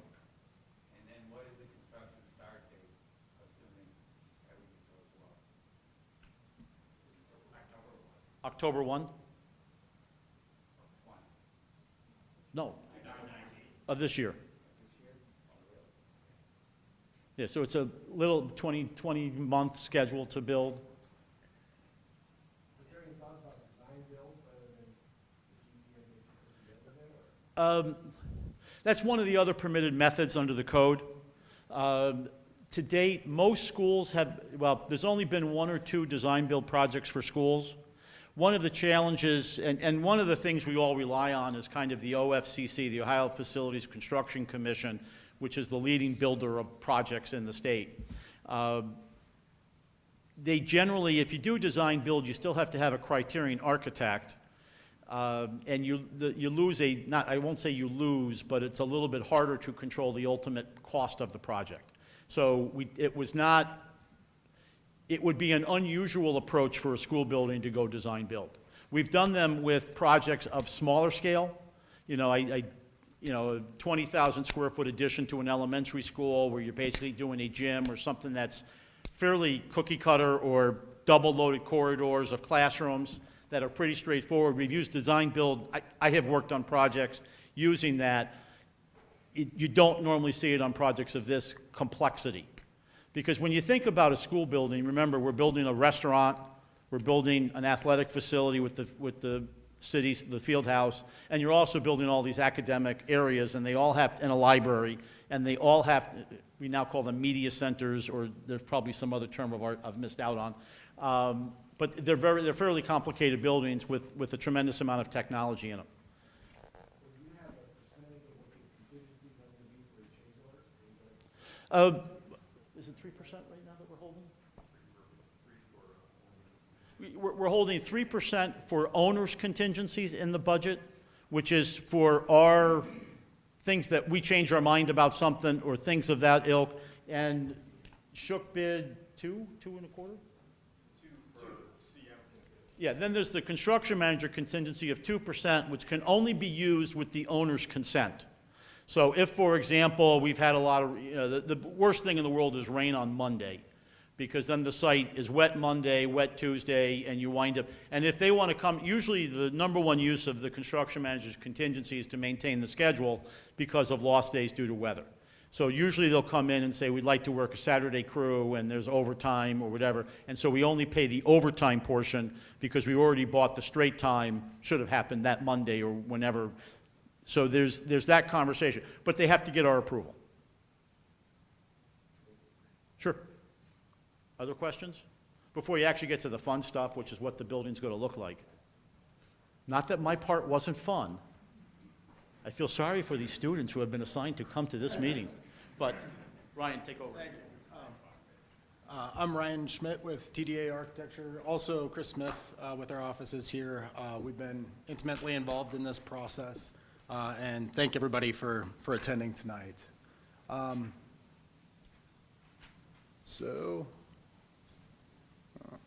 There we go. So, as David mentioned, there are many stops along this process as we go through the design of a school of this nature. So what we start with, and this started way back in the summer months and into the fall, is really a huge process of community engagement, meeting with teachers and staff, and everybody that's going to be intimately involved in these buildings when they're finally constructed. So the first thing was introduction to the architect, which happened in this room, I believe. And we basically said hi to everybody, and that was kind of our introduction to the process. We got to meet a lot of the people that would be involved, and that was kind of the kickoff. From that, we also had some visioning sessions, and you can kind of see some pictures of those down in this area here and kind of up in here. And really what that was a meeting where we pulled members of the teaching community, some administrators, public officials, some parents, and some students into a day-long process where we basically said, if you had the opportunity to design a school, what are the amenities that you need? What are the things that would help you basically have a school that would be efficient and work for you into the next 50 to 100 years and kind of promote your philosophy for curriculum. So that process went very well and was well attended. And then since then, we've gone through a series of meetings with teachers and staff, and really that's looking at each of the individual schools. We met with, I think, 5 or 6 different groups a few times, and that's a process of getting together with a group of first grade teachers, for example, and saying, what are your challenges in a day? What would make your life easier to help, put more time into the students and be able to have a more conducive environment for teaching. And those meetings really do direct, they do guide this process. They do inform what we ultimately design in the project. And the plans you're going to see are representational of a lot of those meetings, a lot of those discussions, and have kind of really shaped where we ended up. Okay. This is our current site plan. One of the things that we, as David mentioned, with that first set of documents, the schematic design documents, you essentially have a big space where you're putting down a building and you're starting to look at the efficiencies of parking and things of that nature. This will continue to develop as we go through this whole process, and our goal is always to minimize long-term costs and repairs and things of that nature, but provide you a site that's very efficient, works very well, and really promotes the opportunities to drop off students in a safe manner and utilize the site effectively. So, oh yeah. So what you're seeing here is, this is Oaks Road along the top, this is Barr Road along the bottom, this is the Valley Parkway, and this is the border between Brecksville and Broadview Heights. So we're right on that edge between the two communities. This is currently developed land on this portion of the site. This is a soccer field and things of that nature over on this portion of the site. And this is our working space. Our goal was really to focus in on an area here in the center of the, can everybody hear me okay? I keep turning, I just want to make sure. So, was really to focus on a portion of the site here in the center, which had been more developed than other portions of the site. So we'd be impacting the site as little as we possibly could from an ecological standpoint, and really reutilizing some of those cleared spaces as much as possible. Don't get me wrong, there are a ton of trees on this site, but there are some areas that have some clearing already done. So what you see here is Our philosophy with site access is really to promote a parent kind of drop-off area and a bus drop-off area. And so the building is situated here in the center, and we're really talking about bringing in parents off this north portion of the site and then bus-only traffic off the south portion of the site. What this does is it gets a lot of your students into an area along the back of the site via buses so that they're quickly, efficiently, easily dropped off, it's easily monitored, and it's a really safe, conducive environment for that. We've got a central access point in the middle of the building where these students would then enter and get to their respective locations. Parents, on the other hand, would come in this area. There's a long queuing line here to make sure that we get as many people off of the road as possible. Get them on site. There's a turnaround and a lengthy drop off along this edge here. What this does is you always want to have your students dropped off on the right side of the car so you're not crossing traffic. So essentially you come in, you loop around, and you drop your little one off on this side of the drop off lanes. And then as you go back out this direction, again, there's a nice long queuing lane and a widened space up here for directional turning at that point. The other thing we have in this project is the preschool component located in this area. We do have an access way to get over here to loop around, do some parking along this edge for people to drop off students to the preschool, and then likewise there's this loop turnaround here so the buses that drop off those students also have close proximity when they do their drop off as well. Other components to this, what you'll be seeing as we get into the enlarged plans, it's really a matter of kind of your academic wing up here, your central spaces, and then field house. We do have this big green area here and this portion of the site which will serve dual purposes. This is designed right now to be an outdoor play area, grassy play area, and then this bus access point where they do their pickup and drop off is only utilized twice a day. So you have drop off in the morning and pick up in the afternoon. In the in-between times, there'd be gates that would shut off and allow this big expansive area to be utilized as hardscape playground space for the students. So you're not buying hardscape playground space and you're not buying bus parking to kind of go with it. You're kind of sharing those, making them dual purpose. One big advantage of this project is if the school district and the city had chosen to do their projects independently, some of these parking amenities, some of your site utilities, and things of that nature would essentially have been doubled up, and at the end of the day, taxpayers would have paid for it twice. By doing this project in tandem, doing the project together, you basically make efficiency of the utilization of this parking and access and utilities and all of those things as well. So the building configuration, as I mentioned, this is a first floor plan, second floor plan, so these are stacked on top of each other. There is essentially this portion to the north end on both floors is your primary kind of classroom areas of the building. And then in the central portion, this is our primary access point. So this is where everybody enters the building from both sides. So this is kind of your control station. This is dining and music, and some of your specials are down in this location, and then the field house. To break it down in a little bit more detail, the preschool is located up here. We have these three large cluster areas, and what these are is essentially kindergarten on the first floor, first grade on the second floor in this one. This is second grade on the first floor and third grade on the second floor of this one, and then 4 and 5 are stacked in that location. What this does is it gets your youngest, smallest kids closest to your primary entrance. It gets them close to a lot of the central amenities like your media center, your art rooms, things of that nature.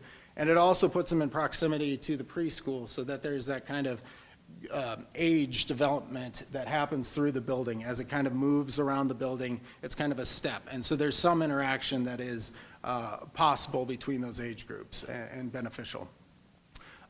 Within each of these clusters, this is kind of a more kind of core philosophy where you have these individual classrooms. These we're really looking at kind of more of a cluster model where you have your classrooms around the outside and then you have collaborative spaces in the center where students and teachers could kind of break off and really work on projects and build kind of community within those grade levels. And then this central portion is your specials. So it's your media center, it's your art rooms, it's got resource rooms and things of that nature in the center portion right off of the courtyard. What this does is it puts a lot of those amenities right in the center of the building so they're readily accessible. A lot of these components are stacked, so you get some of those pieces on the first floor and the second floor, like art rooms and things like that. So students don't have to move up and down the stairs as much. They're able to get to those spaces on the floor level that they're assigned to. One of the big questions I get all the time with teachers and staff is about this entry piece. So as we're moving south, this is our big entry again. Security is always a big concern, kind of access, things of that nature. What this is presently is there's a controlled vestibule off the front here and a controlled vestibule off the back. This is your visitor access point. This will have 2 sets of secured doors with basically buzzer type software and hardware that you'd have to be let into the building by somebody that's at this main desk here. So there's 2 control points here, and then a third one would get you actually into the building. So it's 3 levels of security at that point. You have somebody being able to monitor three ways into the building. This spot is also very interesting, and I like the way this is working in that this secondary controlled vestibule is access to a parent's room. So parent volunteers are able to access that point, get to a restroom, get to their storage, do all their things in that center portion of the building and not have to work back into other areas of the building. Likewise, the clinic is pushed up here. This has direct access from this vestibule space and from the primary portion of the school. What this does is it allows a sick student to sit in the space, and then their parents can access them directly off this vestibule. So again, it's promoting as much secure access as possible. On the back side of this, we do have the primary student access from the buses, and this would be your security officer would be positioned there. Pardon me, I'm still fighting the cold, but as you move into this portion of the building, we do have, this is kind of your louder, more energetic spaces of the building. So dining in this location, you have a very great music program in the district. So what we've fought to do is to create a stage space at the end of this large dining area and then have music rooms that flank it. So essentially a few vocal type music rooms, small group type music rooms, and then a large band room off of that as well. There's a large commercial kitchen, concession stands. Moving back into this portion of the building, this is really some of the most shared space between the field house and the primary portion of the building, but it contains a lot of your group restrooms, a couple of changing rooms, and some kind of locker type spaces as well. And then this portion of the building obviously is the field house, which contains your 4 courts, 4 full-size basketball courts. So these are something you'd see in a high school. These are very large, nice courts. And there's a track around the outside of this. As far as seating goes in this space, because people ask all the time, but the intent is to provide portable seating so we can get as much flexibility in the space as possible. I lied to you. I do need water. Thank you so much. And then the thing that we do have off to the end here is kind of the support spaces for this building. Oh, man, I'm sorry. And that is really your storage, that's office space, mechanical spaces. What this does in our plan is, this building is big. You know, a lot of these components are big because you have gym space, it's a taller space. This allows us to kind of break down the scale of the building as you come out to visitor access to kind of make it more of a human scale at that point. This next slide. Yes, sure. So the pods, 1, 2, and the 3, 4. Mm-hmm. Is there a fire door in between each one Yeah. separating them? Are there doors that you need are they separated? So what you have here in a traditional class layout, you'd essentially have double-loaded corridors. That's what you have here, where it's basically just classrooms off of both sides of a long corridor. Going into this cluster model, what you have is essentially a door off your primary hallway, and then doors into each of the classrooms. So you already have 2 levels of security into these pieces. So this could be locked down, and this could be locked down, and you'd have the ability to do that. You also have, within each of these, we're targeting a model where kind of, none of these spaces is designed for one of these halves is not designed for more than 150 students. We think that's a nice large end of the model so that you could fit that many, not that you had that many, but it's designed for that type of capacity. But that being in mind, you do need access and egress from a space to accommodate that many students. So you would have these egress doors on either side that would allow you to do that. So again, multiple levels, multiple access points to get out of the space, multiple ways to lock it down. Again, just back to the numbers, I want to make sure nobody is under the illusion that I'm saying that this is 300 kids. I just want to make clear that. Yes. No, they are not. These are ones, what we've been using a lot for the hardware for these type of situations, it's called an intruder lock set. And the old model was you'd either have a thumb latch, which is horrible, and that anybody could lock the door from the inside of a classroom, or you'd have the old teacher model where they'd have to go out into the hallway, lock the door, and come back into the room. Again, horrible. They're having to go out into the space. The intruder lock set essentially has key access from both sides. So you could lock it from the outside, you could lock it from the inside, but you can only do it with your key. So that's, again, it's teachers or staff that have the ability to do those lockdowns, and we do that at each of the classrooms as well. Talking about the hallway lock. Yes, both of those. So the classroom lockdown, same thing? Yep. The classroom. Mhm. Now the problem comes when you have a substitute or somebody, how do you lock that door? That would be something, again, where I'm assuming we would have, generally in this type of condition, we have building kind of key sets. So either there's a master for a whole building. In a building of this size, you might end up with, per wing, something of that nature.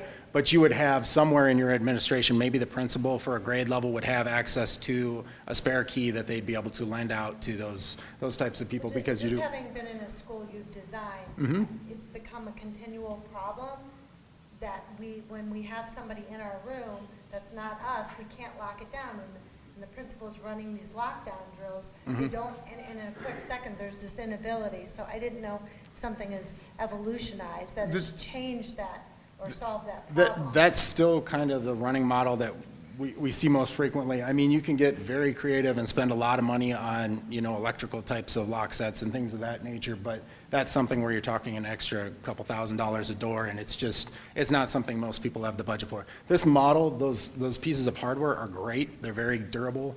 The way we have the doors oriented is that they'd swing out. So I don't know if anybody's seen any of those videos, but the amount of effort that it takes to pull out on a door and get into a space is considerably more than it is to push in. So this model of pushing the doors out into the kind of community space, that's been something that's really been driven into this plan as well. So it's as many of those levels as we can possibly get into this building to make sure, students are safe. You ultimately don't want this to feel institutional, to use a word. You want this to feel like a school for little kids, and so you don't want it to feel like it's overly secure, but you want to have all those pieces that make it very secure in place, and that's really the effort. Yeah. Do the doors have windows? What we've been trying to do, there's been many discussions about the windows and access to the classrooms. We're looking at kind of littler windows, so we get some connection, probably positioned up higher, but in places where you're not getting full views into the rooms themselves. You would have the ability to have some sort of relationship with these kind of community spaces, but not to the point where if students needed to gather against a wall or something of that nature, that they'd be visible if there was some sort of an issue. Right. This has been a big concern for our community, so I want to make sure that we are thinking of these things that have been brought to our attention.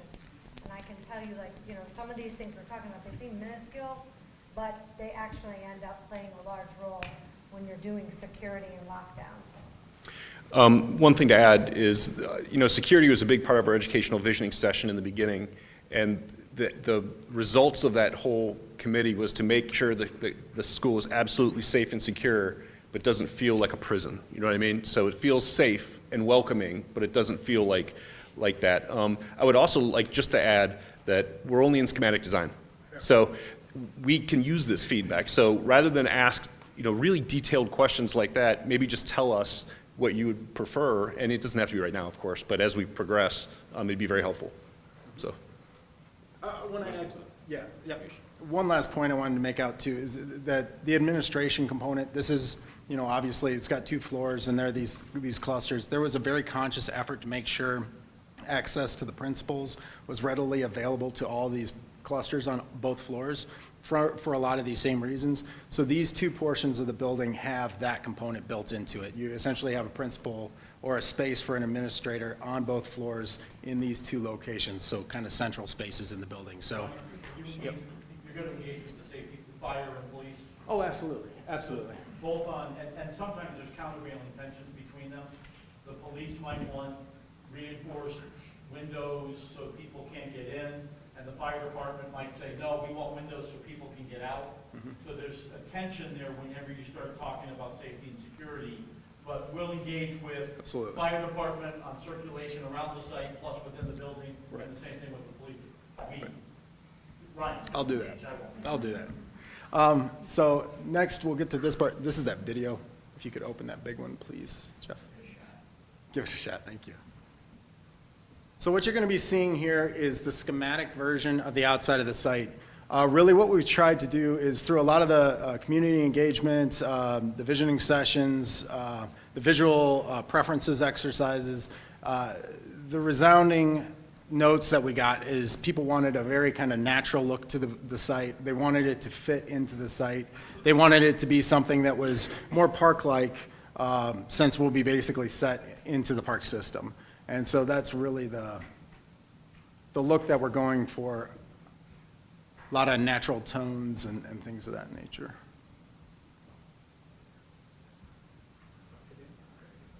Technology, you know.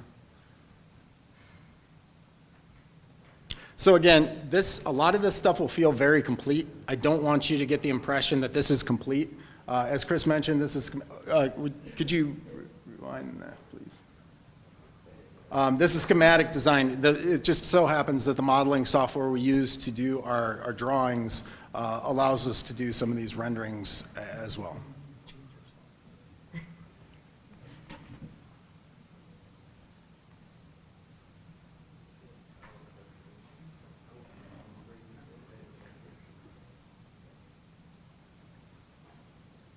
All right.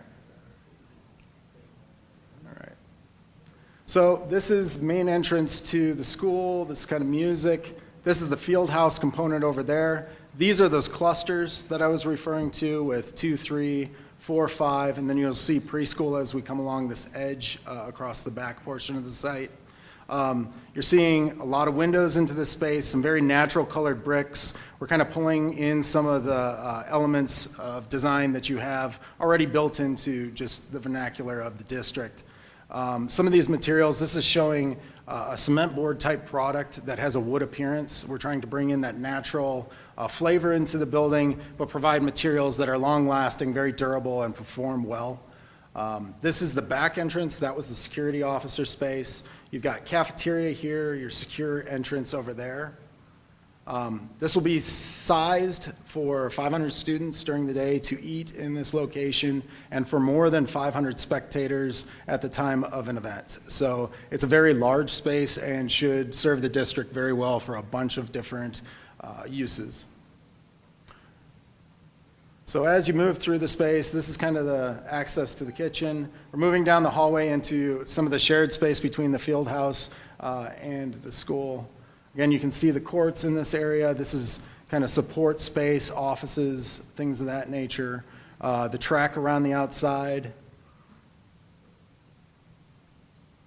And again, the intent is to be able to utilize this for a bunch of different opportunities. These are retractable curtains as well, so you can really open up the space and get the most function out of it as possible. There's concessions right off to the side there as well. Restrooms. So we're walking by the stage here. This is also the access to the music rooms, so that's all kind of clustered at the front. This piece we're passing here is a maker space. So the idea is to get maker space next to media center, next to art rooms, because all those programs work together very well. It's a matter of research and kind of production and design all implemented into this kind of heart of the building. These walls are mostly all gray right now. They're not gonna be, so I don't want anybody to get nervous. It's going to be all gray walls, but As we're mentioning, this is really about getting the massing of the building, kind of positioning of components, and talking about function and starting to work on the aesthetic of the inside of the space. So again, these are those small windows I was talking about in these locations. So you'd have some connection between the classroom and the common space, but not in a way that it would make it basically a glass bowl into the classroom. Now we're going to be walking down a hallway. To our right is the preschool. To our left will be the K-1 wing. This is a door that did not render properly. We have two break-off spaces in each of these wings. These are basically so that any of these classrooms can kind of pull out and either have a discussion or work on a project together. And then we have the central collaborative space, which is very similar to the one in the center of the building and in the other clusters as well. And that offers a space where, again, if a grade level is doing a project, you could set up that project and every class could access that and utilize it without having to take it down in between. So again, this is the connection between the media center space and that makerspace component.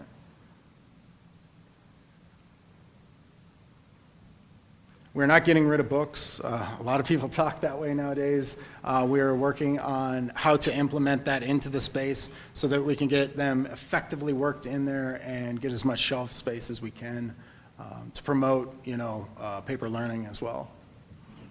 And then this is the main kind of entrance space that we just headed out, and you can kind of see that, this is main entrance and music. And the philosophy with these pieces are that you'd be able to open up your music wing to small performances off the front of the building and kind of create this nice kind of plaza space outside the building for multiple activities as well.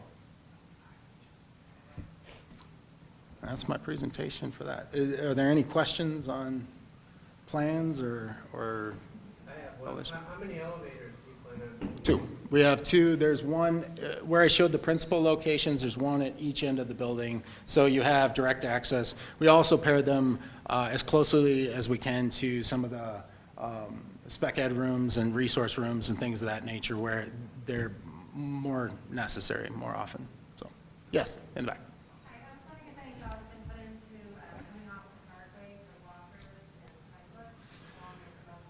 We're still working through that portion of it, and that's an ongoing discussion. There is obviously the walk path along there as well. I'm going to keep moving on. We do have a time for questions at the end, but we're really trying to make sure we make most expeditious use of our time. So budget, I will turn it over to the gentleman from Shook. Thank you. Hi, my name's Eric Gradert. I'm the project manager with Shook Construction. I don't know how I chose that spot right after all the pretty pictures to show the numbers. But to reiterate Dave's point, this is a first pass magnitude level at the SD phase. And as he said, at this point we've got about 20 drawings and about a few narratives that describe the mechanical systems. And when it's all said and done, we have about 300 drawings and 5 volumes of specifications that outline all the mechanical, electrical, and plumbing systems. So at this point, we're just trying to gauge whether we're in line or we're out of line and what we do, if needed, to correct to get back in line.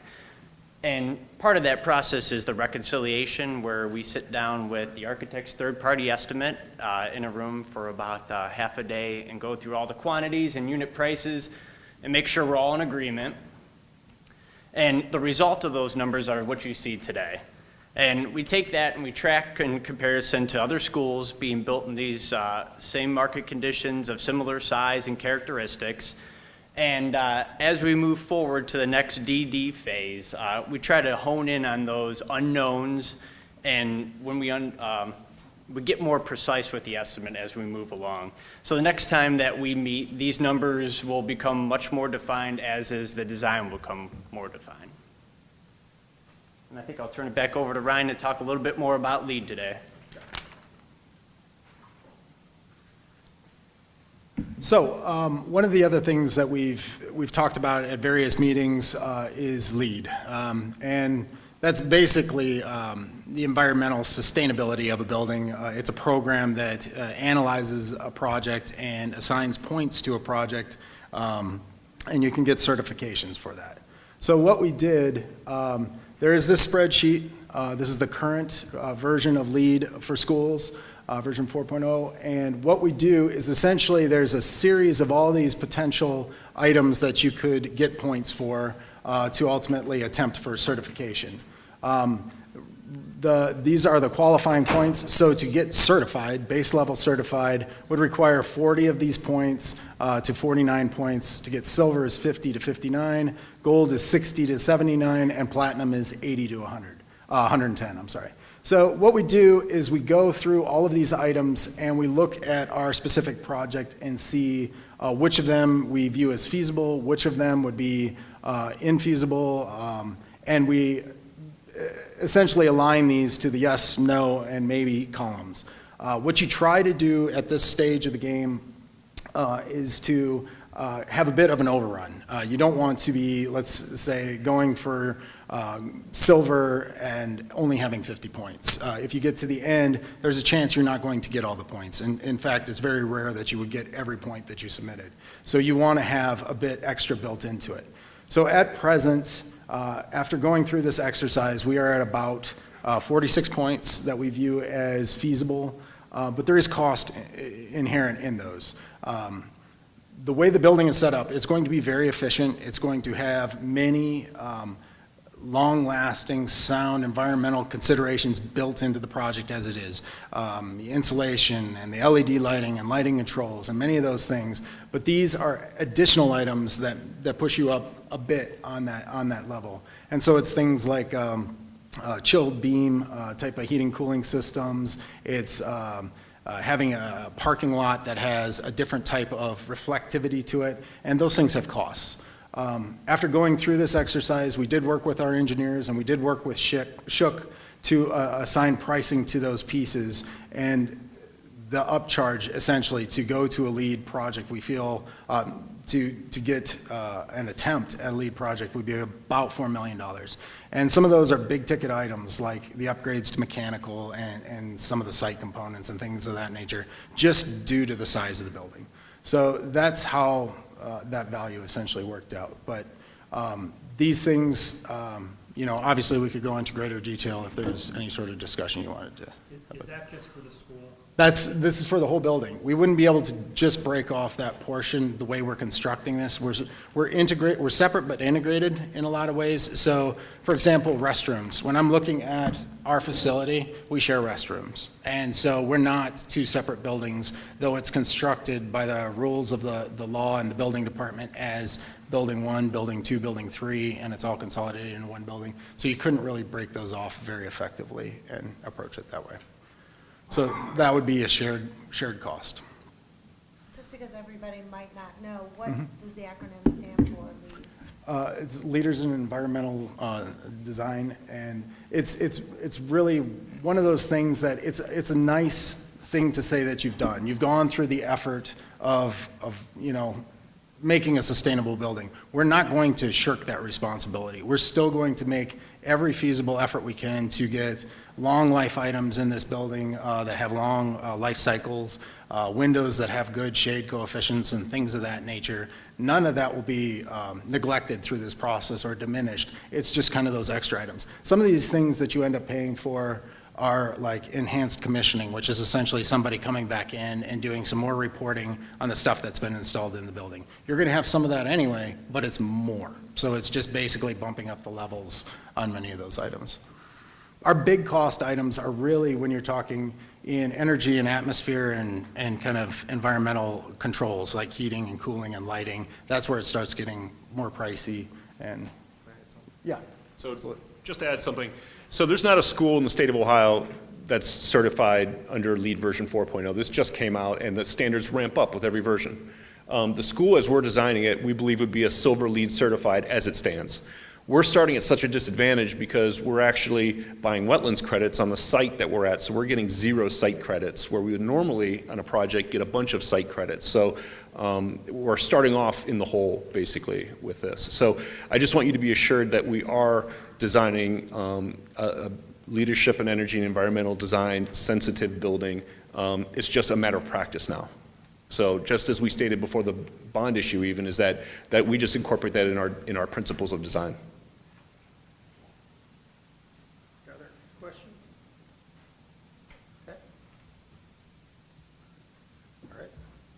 And I think at this point, we're opening it up to elected officials, obviously, for across the board. If there are any additional questions, feel free to ask anybody that has presented tonight. Thank you.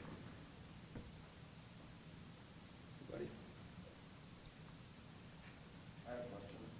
For the lead certification, what probability do you assign to that you would try and establish that? I mean, that you could go with that certification, if you said that, it's not likely that most schools would gain that certification, is that something that's 90% going for, or is that something that, first question passed and probably will thought?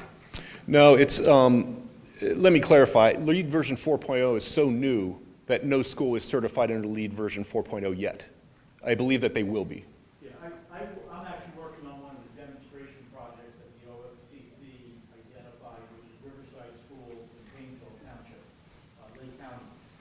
They went through it, and the OFCC under version 3 always wanted a silver standard, and that's what they thought they could do on version 4.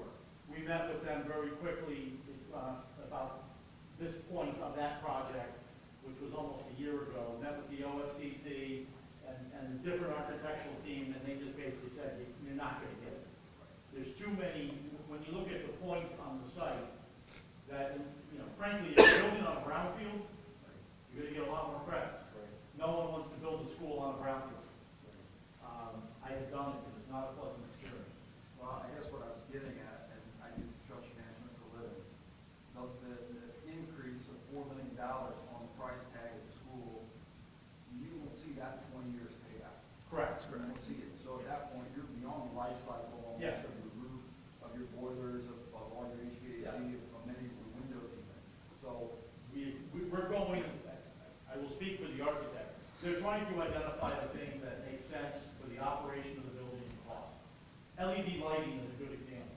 It is more expensive than traditional fluorescent lighting, but the payback is 3 to 4 years, maybe 8 years if you're really being conservative. That makes sense to spend the extra money during construction.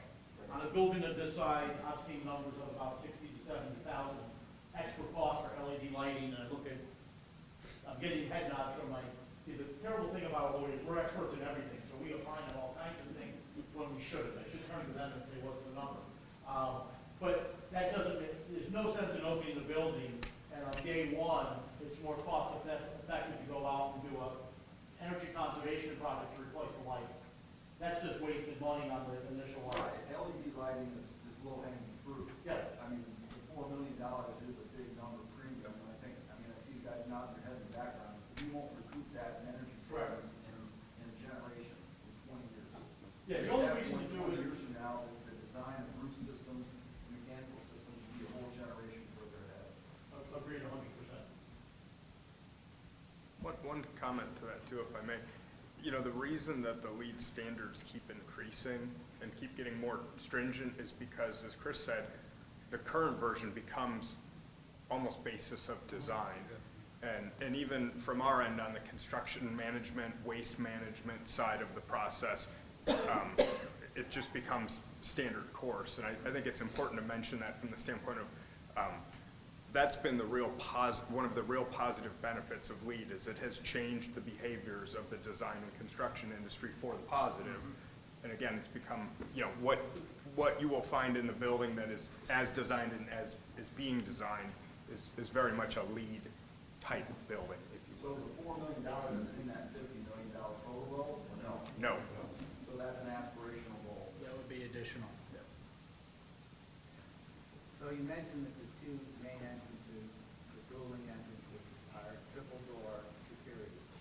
But you also mentioned that the preschool will have a separate entrance. Is that a triple door there as well? That has the same double door configuration, I'll go back to that, as the back entrance to the site. So let me go back here. So this access point is a very common sort of access point. It's got essentially your outer door system. It has a window at the security officer and then a secondary door. So you have to go in, you have to check in, and then they let you into the building. This one is 3 because you're housing people here to access these 2 rooms. So that's above and beyond what we typically have in any sort of school. This one is that two-door sort of model, and that there will be an office at this front location with a secure vestibule, so you'd have to check in, there'd be a window there, you'd have to prove your credentials, and then you get allowed into the building if you're, it's a double-door system as well. So, yep. Required for parents to, the child gets dropped off in preschool either by bus or by parent? Yep. So there'll be, the child gets escorted to that door? Yes. And there's usually a teacher standing outside. Yep. Yep. Is the contingency baked into your 59? Is that cost? Yes. Question, how much fat is in the 59? Bunch, right? I mean, it's Well, conservative. so, that's a fair question. I will tell you that I think we work very hard to have as accurate an estimate as we can based on the information we have, because it doesn't serve anybody to have anything different than that. You know, we're in a transparent contract, a transparent model. Part of the value of the reconciliation is, if you imagine if there's 20 divisions of work within the estimate, we come together, we might right off the bat be darn near at the same number on 10 of them. Okay, nod along, let's double check and make sure we're seeing the same thing. But there are places where our estimate will be higher than theirs, and there are places where their estimate will be higher than ours. And that's where we sit around the table and say, well, what are you figuring? What are we, you know, and we come to an agreement. So from that standpoint, I would argue I don't think that there is much fat at all. We do have a 3.5% estimate contingency, which is kind of what we call scope development, or scope creep is a word that you'll hear just as things develop. Oh, you know what, we should have one more of these, we should have two more of those. But the big challenge at this point is when you have a site of this nature and at the time you're doing it, you don't have soil borings yet, unknown equals risk, risk equals contingency. That's just the reality of the world that we're in. So, you know, today we got soil borings. The soil borings say, hey, the soils actually look pretty good. Well, that's great, because now when we make another pass through the estimate, we can do that with a clearer focus on what we're really going to be digging in. What level of soil removal do we have to do? Do we have to do cement stabilization? What kind of foundations? So I will say the fat, if you will, that exists is around the tremendous number of unknowns at this point. And I think that now those unknowns are starting to come into focus, and we hope we get a traffic study back that says, hey, you don't have to go crazy here. That would be a good thing. And to add to that, that's very common for this stage of the process. As everybody said, it's 20 drawings in of a 300 drawing set. So that's kind of giving you a basis of that. Is it fair to say it's conservative right now? It better be very conservative. Better be. Can I, onto Dennis's point, but so you said that 3.5 is the design contingency. The CM contingency is probably a percentage. It's 2%. It's 2%. So when you get closer to the GMP, if it's at 90% versus 75, does that mean that 3.5 is going to go away? So what you're going to do is you'll keep the CM contingency at where you currently have it, but as the drawings get better, that 3.5 you'll see should lower the cost of the project. Correct. Go ahead. And if, when the project gets bid, if there's any bid day savings, that comes back 100% to the owner. So that there's no share. There's no share, Shook has no incentive. Nope. I mean, they have an incentive to bring it in low because that's how they're gonna get their next project. And they are a Brexville, they have an office here in town, so we know where they are. And we'll see them at Brewers or other places in town. But that money flows back 100% to the co-owners. Now, we might elect to leave it in the project to manage owner's contingency and do other things, or buy enhanced furniture or other things at a later date, or just sweep it out of the project and say, that's ours.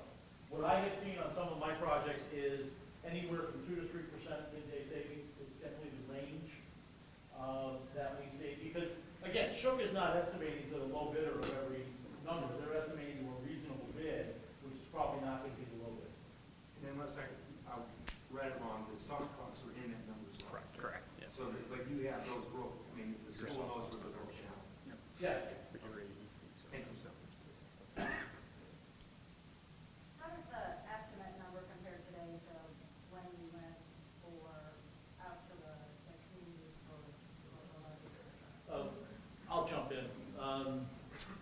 Construction, we were very fortunate in this region in 2016. For some reason, just about every bond issue passed, which is great for construction lawyers, because I'm funny busy. Unfortunately, it's bad for those people building schools or field houses or those kinds of things, because the prices went up. So what we've seen in this market, even the Ohio Facilities Commission would tell you that Cuyahoga County alone is 4% higher than the region that they associate with this neck of the woods. So construction costs have risen in this area. Just about every district that passed, and I've taken the 2016 election because that was the one immediately preceding yours. Berea had to borrow additional money. North Royalton's likely going to, depending if they're scaled back some other work that they're doing. Westlake had to borrow additional money. I'm just picking the ones that passed in 2016. The fortunate thing is right now is we think we can manage this with interest earnings and redirecting some of the, reducing some of the other projects in hopes that we'll get good day savings later on to put back into those other projects. But costs have risen in this area. The other good, positive thing for the region was the 2016 Republican convention really put this region's construction costs on a different plane than everybody else in the state. Because when everybody else slowed down in 2012 and 2013 due to the recession of 08, we didn't. We had hotels being built and hospitals being built. So this region kept having inflation on construction when the rest of it, if you go to the OFCC, because they do the largest building, they'll tell you they had 0% inflation in some regions of the state. Well, they would say statewide it was 0. This region was probably 3 to 4%. So is the number 4% higher than what we thought it was going to be? I haven't looked at it that way, but it's probably in that range. But 4% on 40 million is 1.6. So it adds up. 4% sounds like it's not a lot of money, but pretty quickly, 4% times a big number is a lot. And what we did to arrive at the number is we sat down collegially around the table and said, where are we seeing costs coming in from the various projects that have been built?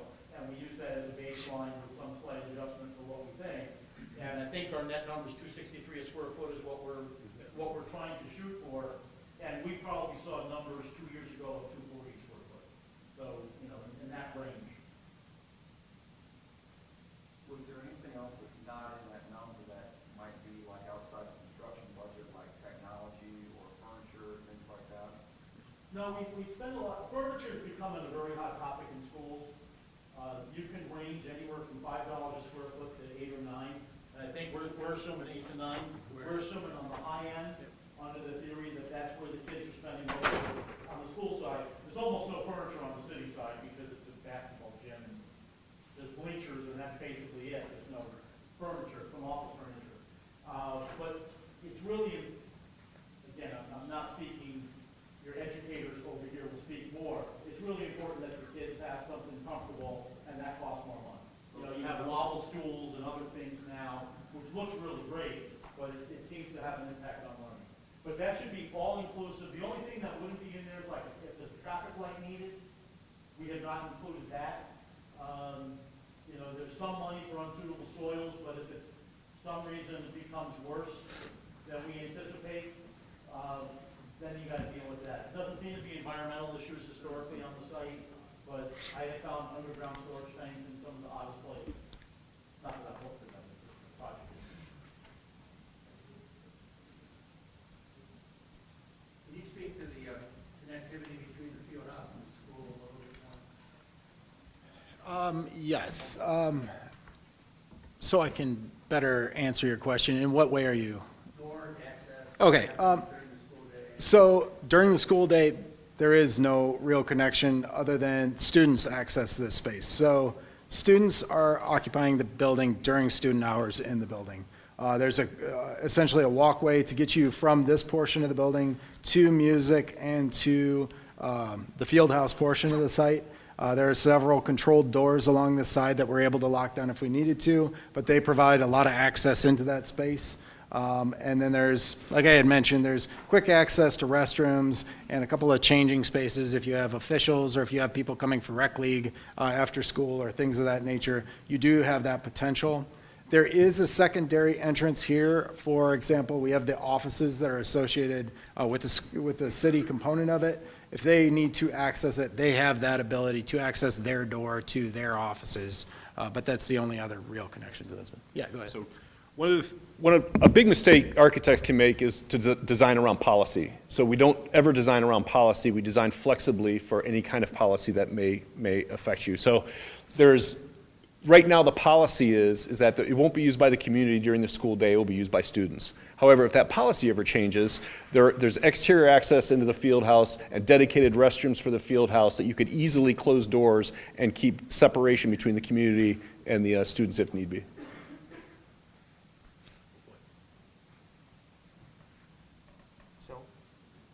So I had a question back on the budget. The number for the school was 41.3 million is where it's at now, and I know it's very preliminary. But you know, we have 44.5 million, but it's not all for the new building. We need to carve some of it out to put into the other buildings, the other two buildings, because there's a long deferred list of things that those buildings need. Can you help us understand better, how does that number, do we have levers on that number, right? So like right now, 41.3 only leaves us 3.2 for the other buildings, which is not as much as we were anticipating. And then so when that gets more refined, will we have some levers to say we need to drive that number down more because we want to allocate more money for the other two buildings?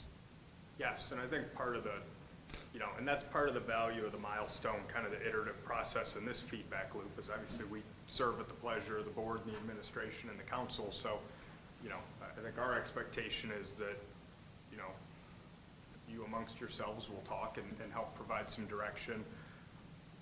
If you imagine I'll take us back a step in the process. So Ryan and his team have done a great job developing program through visioning and talking to the teachers and the administrators about what they need.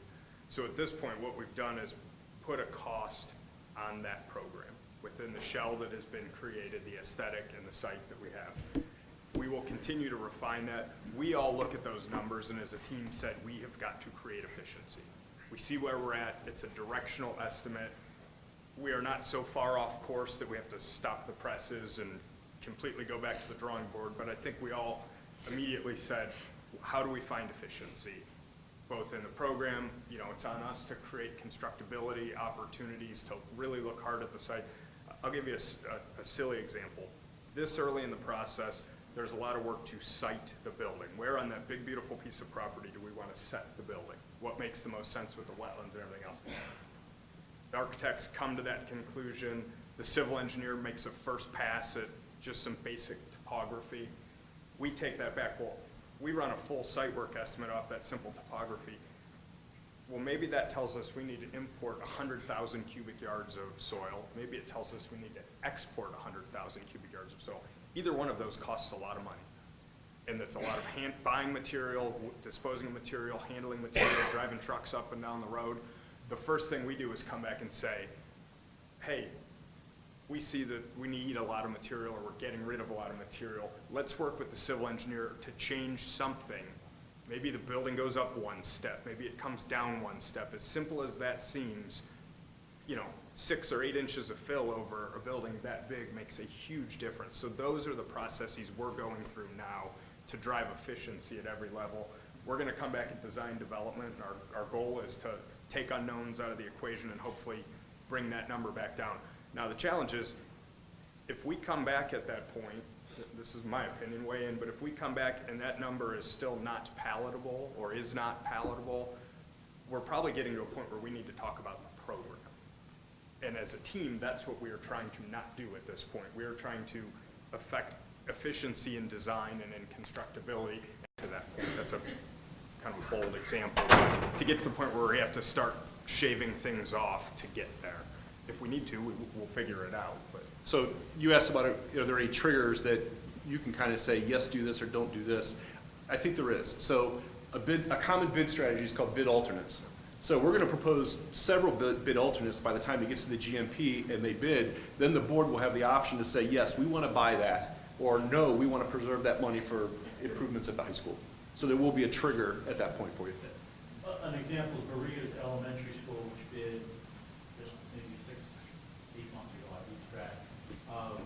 They were very concerned about the budget, so they lopped off 10,000 square feet of educational space. They said, this will meet our program, but they wanted the extra 8 classrooms for future space, give every teacher their own room, that kind of thing, otherwise they're gonna have to stagger and, you know, do French à la carte, as we like to say. So that was an alternate. On bid day, that came in at almost about $120 a square foot, where we were estimating it at $240. So they were able to buy back that alternate. It became very affordable, and the board said, that makes sense, we should borrow. They elected to borrow money to pay for that because it came in at a cost-effective position.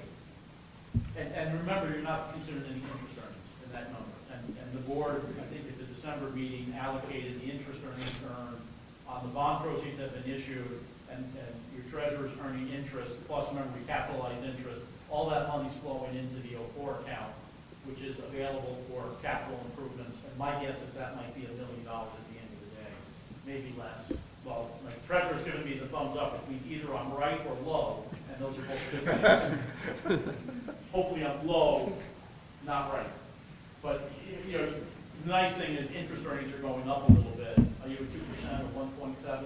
Probably about 225 at 250. So you're making 2.25, and the rough rule of thumb is you assume you'll have your whole $44.5 million for half the project duration. So 18 months times 2.25, and you get, you know, it's a little over $1 million. I think to Dave's point too, we are always trying to work with our design partners to design, I'm trying to think of the right term, but you know, when we start talking about, you know, we love architects, but architects like fancy and whimsy and pretty and all of those things. We try to talk them out of that and say, we'll call it an alternate. You know, let's do traditional drop ceilings, and if we want to do cloud ceilings, which I love, I think they're cool, let's make it an alternate. And if we can afford it and the board chooses to buy it, then amen, I love building them, but if we can't. And the fly-through there, those hexagonal windows looking into the classroom, look really cool and all that. You tend to do squares and rectangles. Yeah, but Squares and rectangles are cheaper. But those are beehives. I understand. Jeez. It's a wonderful concept, and if the board wants to spend money on beehives for squares and rectangles, it's not mine, I'm fine with it. By the way, we'll be happy to provide the board with that animation, and it ran a little choppy there, but I think it's just the technology in the room. So if you'd like to post it or show it again or whatever, we can make use of it. Other questions? And again, for the deciders who are impacted, especially the board, we're looking directional. If you think the budget's too high and you want to spend less money, so that's the kind of thing we need to get some guidance on, not necessarily today, but very soon, so that we can come back and give you options and say that, you know, we can do that, but it means this to the building. And the same thing on the city side. It's really directional. You know, if you want to stack, you know, let's do a 2-story basketball court rather than one big bad example. You know, it'd be a silly thing to do. It wouldn't save money, but you know, not my world. You know, we want to know directionally, are we headed in the right direction? All right, any other questions? Emergency exit. What are you doing with that? There's a ton. Yeah, they're scattered throughout. Wait, hold on. So compared to a normal building, this has 10 times the amount of emergency exits, only because the first rule in school security is to, if you can get out, in case there's an incident. So we take that to heart, and there's a lot of exterior doors, many more than required by code. I tend to be very hesitant to talk safety and security, because that's one of the few areas that the board will develop a safety and security plan for the school that is exempt from public records, because you don't want potential bad people with bad thoughts to be able to get access to that. But there's the OFCC has spent a lot of time, these folks have spent a lot of time, will engage with your police and fire folks privately to make sure that we've addressed everybody's concern. My rule of thumb is you never win a fight with a firefighter. So if a firefighter says do X, we're going to do X to make sure we meet whatever the chief of the fire department says we have to do. They win all the time, so there's no sense fighting with them. If they say you're going to have a fire extinguisher there, we're putting a fire extinguisher there. They're going to say it's for safety, and we're going to say we don't want to spend the money. It's not going to work. But we will do whatever the fire department wants, and we'll meet with police together and make sure that the building responds to what your folks are saying is safe, and engage with the board on some of these other issues, because there's a lot of issues with it. Beth? Anyone want to estimate what the risk of an active school shooter has added to the cost of building schools at the same time? I don't know, but we do a lot of things now, you know, the double doors and entry into the office right away, things like that. I have some districts all over the map in terms of what they do on window glazing.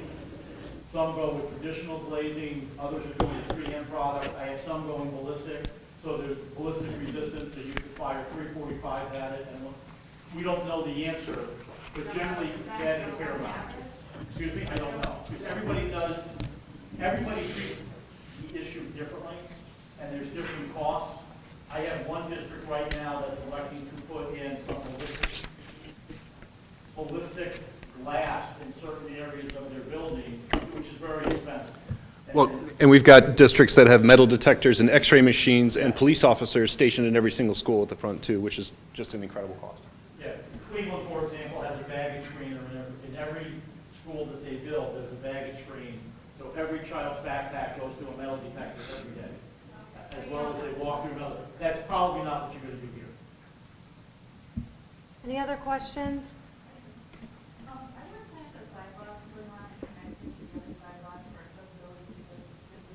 Sidewalks. What are the plans for sidewalks? Off-site or just on our site? On the site. Well, on the site and then connecting into the other sidewalks for accessibility to the Within our site, we're planning for it. Outside of the site, I can't speak to that. So, yeah, from one end to the other, we will have access through the site. But there's likely not going to be a sidewalk along Oaks by the property because there's no connection anywhere. Correct. It takes you to the one side is the developed side of Blossom, which there's no sidewalk along that edge. We'll take it out to the street level, essentially. Well, this is for the board. Do you guys know what you're going to do with the high school and the middle school and the stadium with that extra money? What kind of improvements you're going to do? Yeah, there's a list, and Chris may have some top things off his head, but, so we have, Chris Code manages a deferred list of repairs and items that need attention. And so, you know, we have, you know, about $750,000 a year that come in through PI money, permanent improvement money that we can allocate. And so we're very judicious in trying to figure out what are the things that are needed most and try to allocate the spending that way. This $44.5 million bond issue is to build a new school and have money left over to kind of hit some of those top things on the list from the high school and the middle school. And off the top of my head, I don't remember the top things on those lists. Roofs. Right. So yeah, so there's a long list, and that's why I ask about that question about the money, because you know the more money that's going to be left over, the more we can put into the other buildings, which need to be around for quite some time. Anyone else? All right. Well, we work for you. So if you do have any concerns, and anybody listening to the audio, please write your board member, local council member, and we will make sure that you are heard. Nothing is too minuscule at this point. Right now is when we can make change, and we know that security is at the top of the list. That's why this whole process initially got started in the first place, was this conversation that we no longer feel like our buildings are can keep our kids safe. So that's why this started. So thank you very much for your time. Please write us, email us, call us, and we will make sure your voice is heard. So I'm going to ask for one thing before everybody. We want to make sure and be respectful of everybody's time, and I know we had a meeting last night, so I want to just ask that you listen to something for clarification reasons on behalf of the board. So I'm going to move to item 4, President's announcements. And I'd like to read something so we can make sure that everybody knows what this board's intentions are. I need to correct the record. And the Brecksville, this is in result of a article that came out in a periodical, and the board wants to make sure we have some clarification here in regards to that article, and plus just the general conversation that has come back to the board. We want to make sure we have clarification. The Brecksville Broadview Heights City School remains dedicated to sharing as much information as possible with the community regarding updates on the construction process, and have been so dedicated since we began campaigning to the community more than 1 year ago. We want to thank the many people who take the time to engage with the information that continues to be provided regarding this construction process, one which we believe everyone in the community has the opportunity in which to participate, which is what I just mentioned. The approach by which the district makes information available is deliberately multi-mediumed, so that different groups who receive information in different ways can have access to updates. The multimedia methods, which have explained every detail as thoroughly as practical, and that we have used over the last 12 months, have included the following. We've done nearly a dozen district-hosted and district-sponsored public meetings at various times and in varying locations for ease of attendance. These meetings have included handouts with information and have invited the architects, construction, legal, and financial experts on multiple occasions. Over the last year, those meetings took place, and I have a list of dates, on the 24th of January, which was our campaign kickoff, May 2nd, a public forum on issue 3, August 22nd, Meet the Architect Night, August 22nd, the Investors Forum. We have September 18th, educational visioning session with community members, including both mayors from both municipalities who attended. On November 1st, 2018, we have Meet the Construction Manager Night, which is open to the public. These meetings come in addition to an equal number, if not more, of various other types of gatherings held in people's private homes during the campaign to explain the details of the construction process. District officials have attended public meetings held at the request of our partnering municipal entities on numerous occasions, including in the city of Brecksville and also in the city of Broadview Heights on 3 separate occasions. Our partners in the local media in Brecksville Journal and Brecksville Heights Magazine have run articles outlining various aspects of the construction process included in the following months, and I have the month listed. I won't list them if you would like them.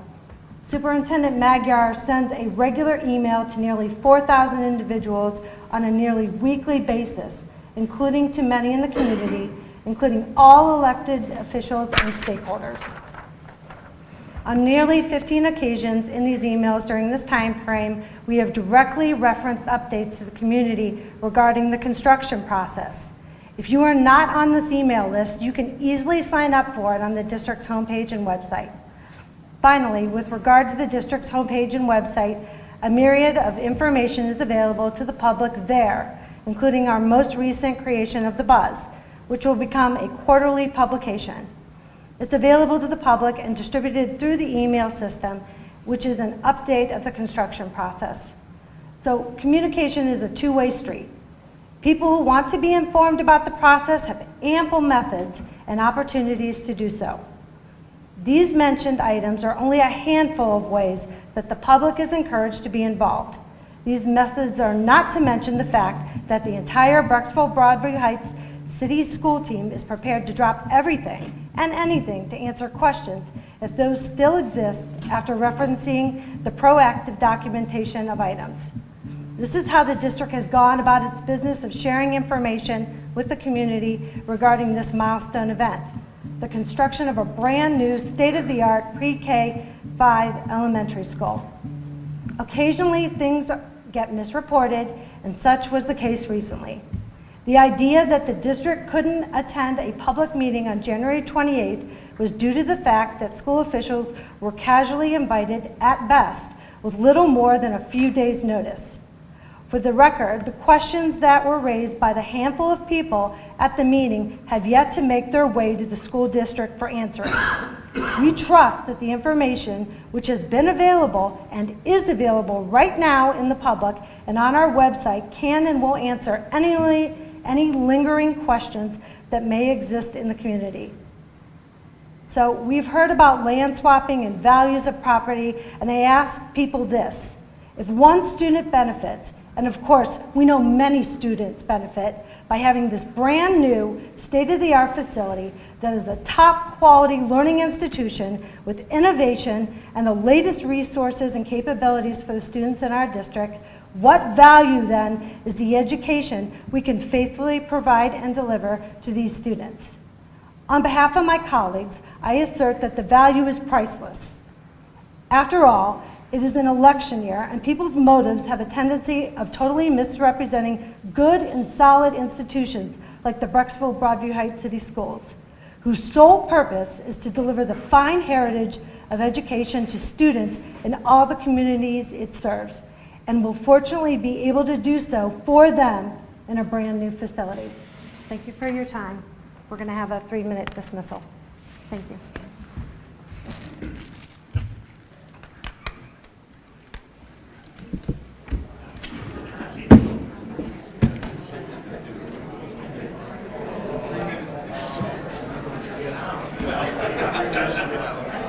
We have a vested interest in our school's success because next year my brother Cole will be a senior and my other brother Gunnar a freshman. And my sisters will be a freshman and a sophomore, Ashley and Ria. This is why we're here today to discuss the dress code. Lately, we've been noticing that some of our classmates have tattoos of weapons, drug references, or other very distracting, very elaborate tattoo designs that are excessively large. But we could not find anything in the handbook that forbids this. So we are asking you tonight to try to uphold professionalism in our school and ban or discourage tattoos of any weapons or drug references. And there are 2 reasons we're asking you for this. First, it makes other students uncomfortable. Some of the students that have these tattoos, other students have come to us and expressed concern because they knew we were going to be talking to us. So it's talking to you about this today. So it's not just us who are concerned about this, but it's our classmates as well. It makes them uncomfortable. It makes them hard to focus during class because honestly it's distracting, and we don't think that it upholds what Brecksville Broadview Heights schools stand for. And we think that tattoos should be held to the same standards as shirts. If you can't wear a shirt with that design to school, you shouldn't be able to show a tattoo with that design at school. Do you want to talk? Okay. And then the second reason is because if banning this, it maintains a baseline of professionalism, which is obviously important at school. Because Fresno University actually states that the schools with the best academic and behavior performances are ones that are in between total uniforms and pajama day at school. So, and common like items that are forbidden are tattoos, different colored hair, and jeans or not jeans apparel, like leggings or yoga pants or anything less formal than jeans. And we believe that not having tattoos in school will actually increase professionalism, and Scientific American backs up that professionalism helps performance at school as well. So we really want to help the behavior at our school and our academic success as well as keeping other students in mind. And please discourage having tattoos at school or publicly visible tattoos at school. So since we have you here, just to ask you a question. So overall, how have the new dress code changes, have they affected anything at the high school? Have you noticed, or seems like business as usual? What are your thoughts? It seems like basically the same, but I feel like people are more like, I feel like people are more like wearing longer shirts and actually adhering to like the finger length rule now that they're like, no, they can wear leggings than before they were not allowed to. So you'd see it more like a positive change? Mm-hmm, yep. Okay. And just quickly, any tattoo or inappropriate tattoo? We think like inappropriate tattoos should be like the baseline because like, I mean, if it's not appropriate to wear or talk about during school, it shouldn't be appropriate to have on your skin and showing that during school as well. I mean, obviously you can't take them off, so. Well, yeah, we just like covered it up. Yeah, I just want to make sure I understand. So do we not have anything in our policy on tattoos? I'm guessing no? I don't think we do. No, Okay. since I wrote it down. I will definitely look into it. So, this may be something too. a few months back, we went with Board Docs, which is, which is a software, actually you see it up there, to help manage meetings. But one of the features of it is you can search, and you can search across policies for districts all across the country that are using Board Docs. So you could search tattoos, and we could potentially find out how other districts have established policies for tattoos. So we may want to take a look at that and see if that might be something good, because I had no idea that we didn't have a policy on that. Yep. And, that is unsettling to know that some students are coming to school with tattoos that are disturbing. Yeah. I think the part to me that's unsettling is that if they're not allowed to have that kind of advertisement on the clothes they wear, they shouldn't have it exposed on a body part that they have also, an exposed body part. Yeah. Thank you for calling our attention. Yeah, Yeah. thank you you. for your Thank you. time. We're going to look into it. Now it's a school night, go site. No, I'm done. All right, anyone else wishing to be heard?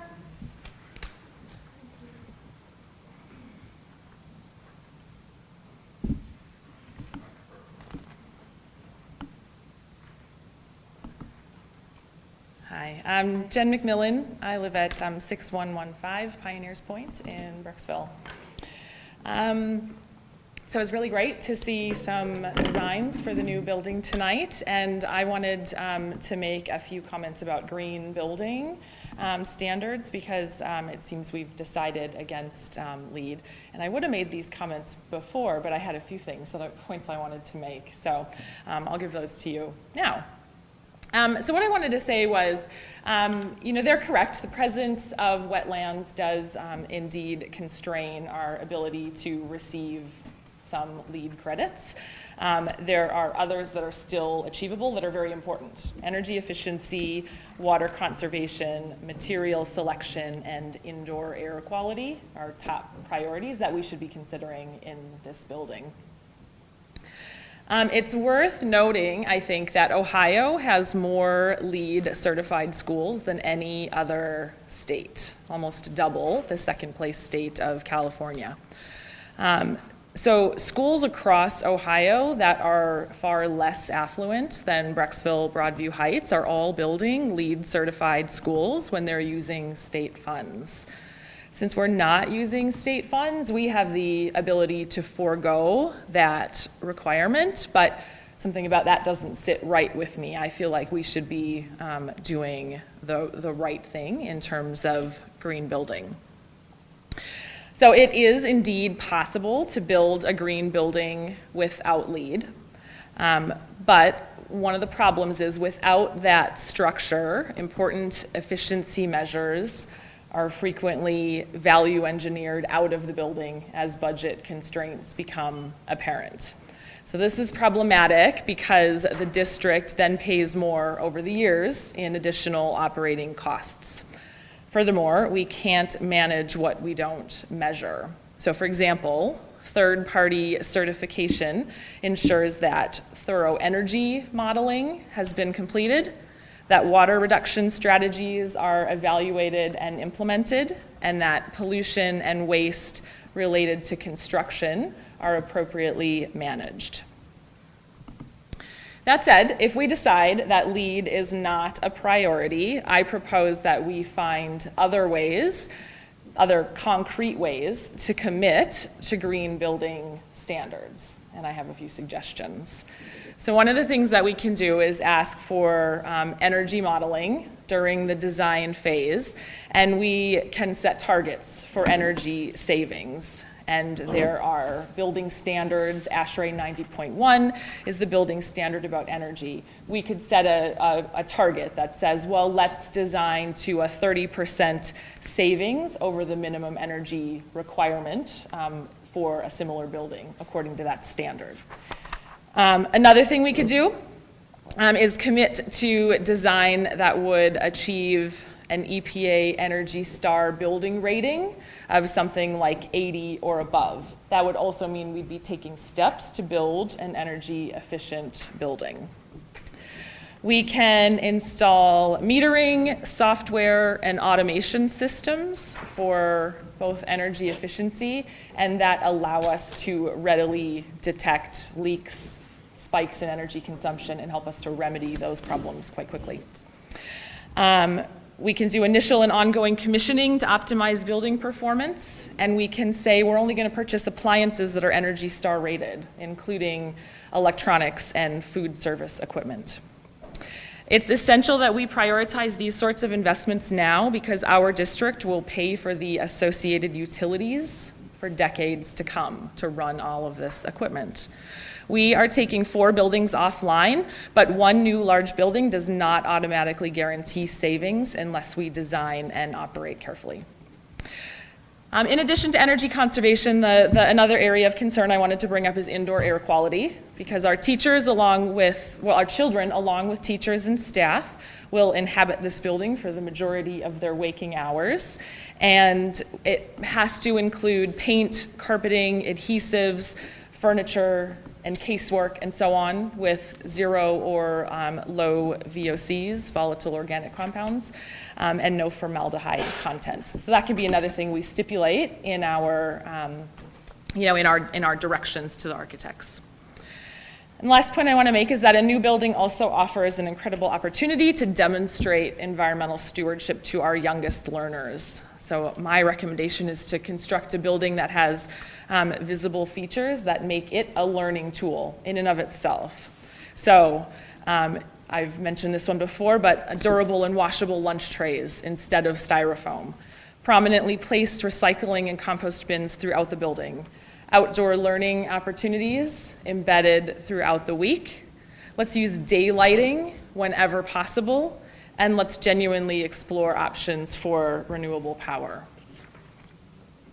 Finally, I just want to make the point that cost savings are absolutely important. And fortunately, sustainability considerations generally get us to energy efficiency and cost savings. But let's also remember that the latest report from the Intergovernmental Panel on Climate Change states that we have about 12 years to cut global emissions in half in order to avoid the most dire consequences with climate change. So we should be prepared to tell our children what part we played in preserving the climate and the planet for them. Thanks. Jen, thank you for your leadership. Can we have those notes, or could you send us a copy? I can send you a copy. I would appreciate, well, if you want to give that now, if that's okay. Yeah. Thank you. Thank you for your ongoing leadership. With that, we are very conscious and we appreciate your feedback very much so. Thank you for your ongoing listening. Well, and we need to keep our eye on it. And that's what we're trying to do with, like you said, what we have to deal with, which is the cost. But we're working on making sure that we're doing best by our community for the future. All right, anyone else? Okay, we're going to be moving on. Item 6, board member committee reports. We have the Financial Liaison Audit Committee. Anybody have anything to report? Oh, thank you. Yes, actually, next week, Kathleen, we have the, actually, we're wrapping up, or at least discussing the FY18 audit, kind of finalizing, and then almost immediately following the wrap-up meeting with our auditor, we'll be releasing the FY18 results, which are all good. Permanent Improvement Committee? We just met yesterday with Chris, and we had a presentation from Mike Sprypek. Mike Spacek from Effective Utility Services, LLC, kind of a generic name, and learned a lot of stuff we didn't know about our power usage. Anyway, it was an interesting presentation, very technical. And then we spent some time going over, what some of the priorities are, in Chris's opinion, on a going forward basis. The synopsis on effective utility services was primary power versus secondary power. In the savings, we've added 3.5 years here on this side of that project. We've saved around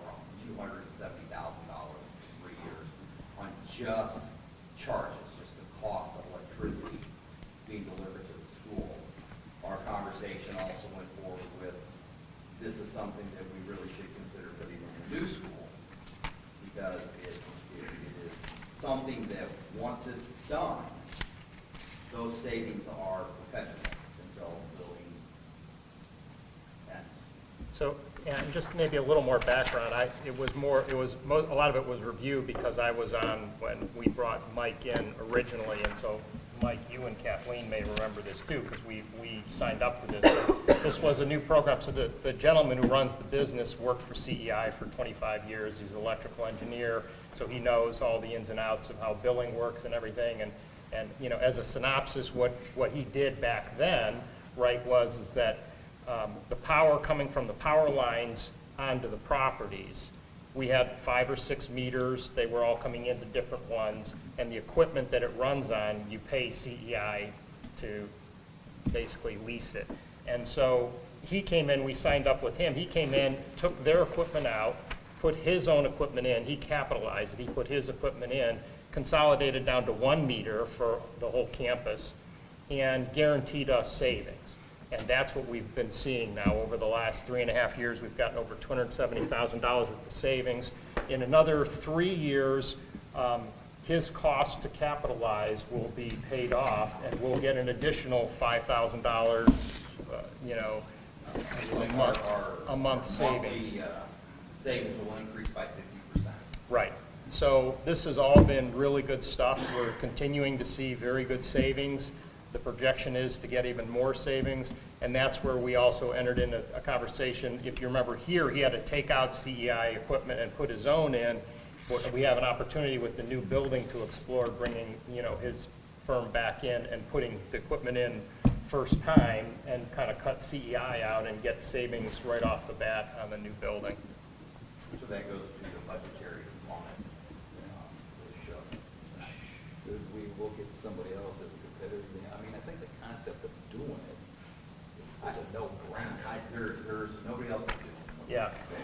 I'm just We curious. were, Yeah, no, because he reminded us that we were his third client back in 2014. When we did it, it was early on. Yeah. But it makes So, so much sense.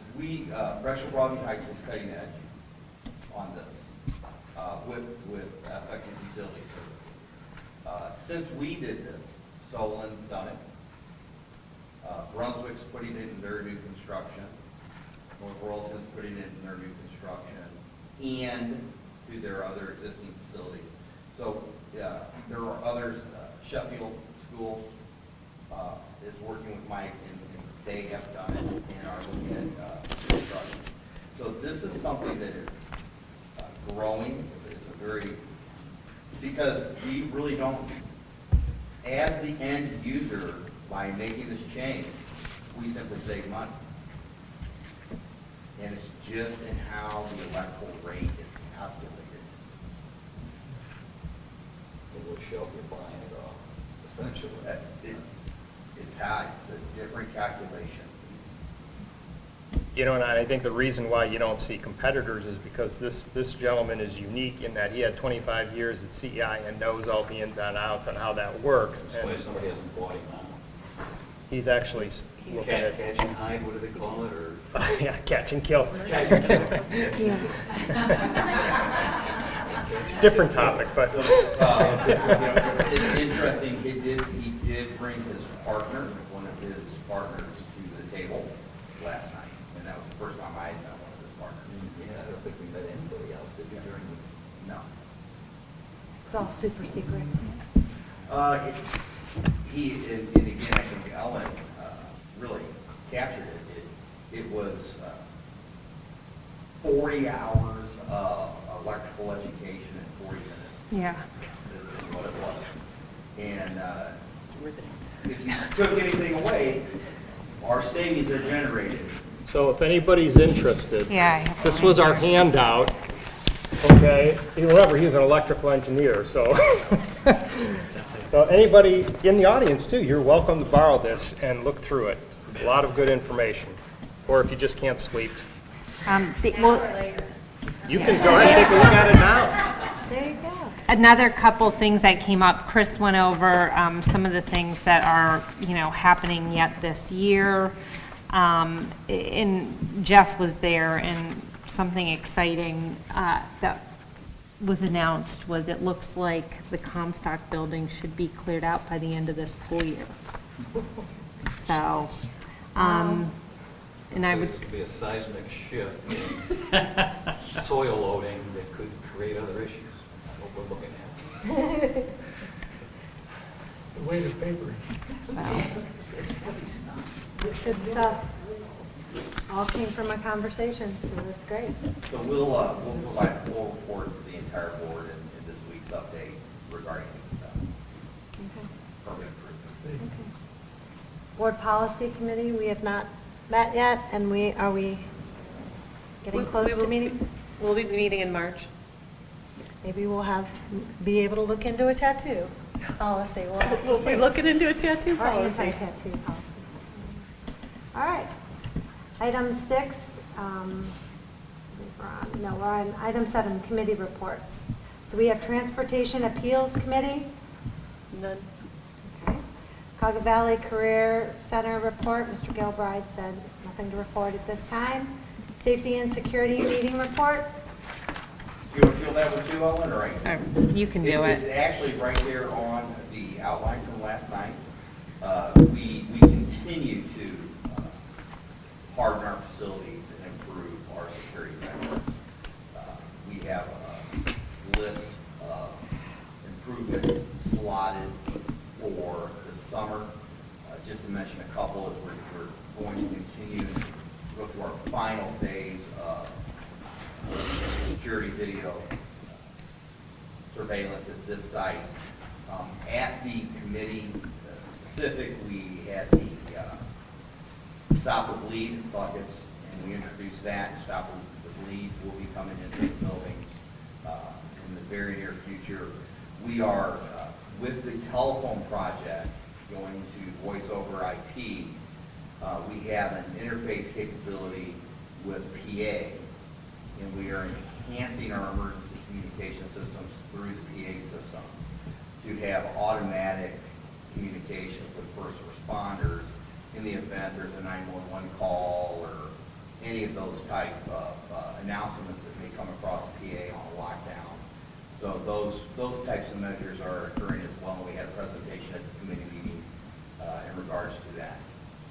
And then I'm sure I might have missed something. Oh, and we're bringing visitor management systems into all of the schools over the summer to include the 3 elementary schools.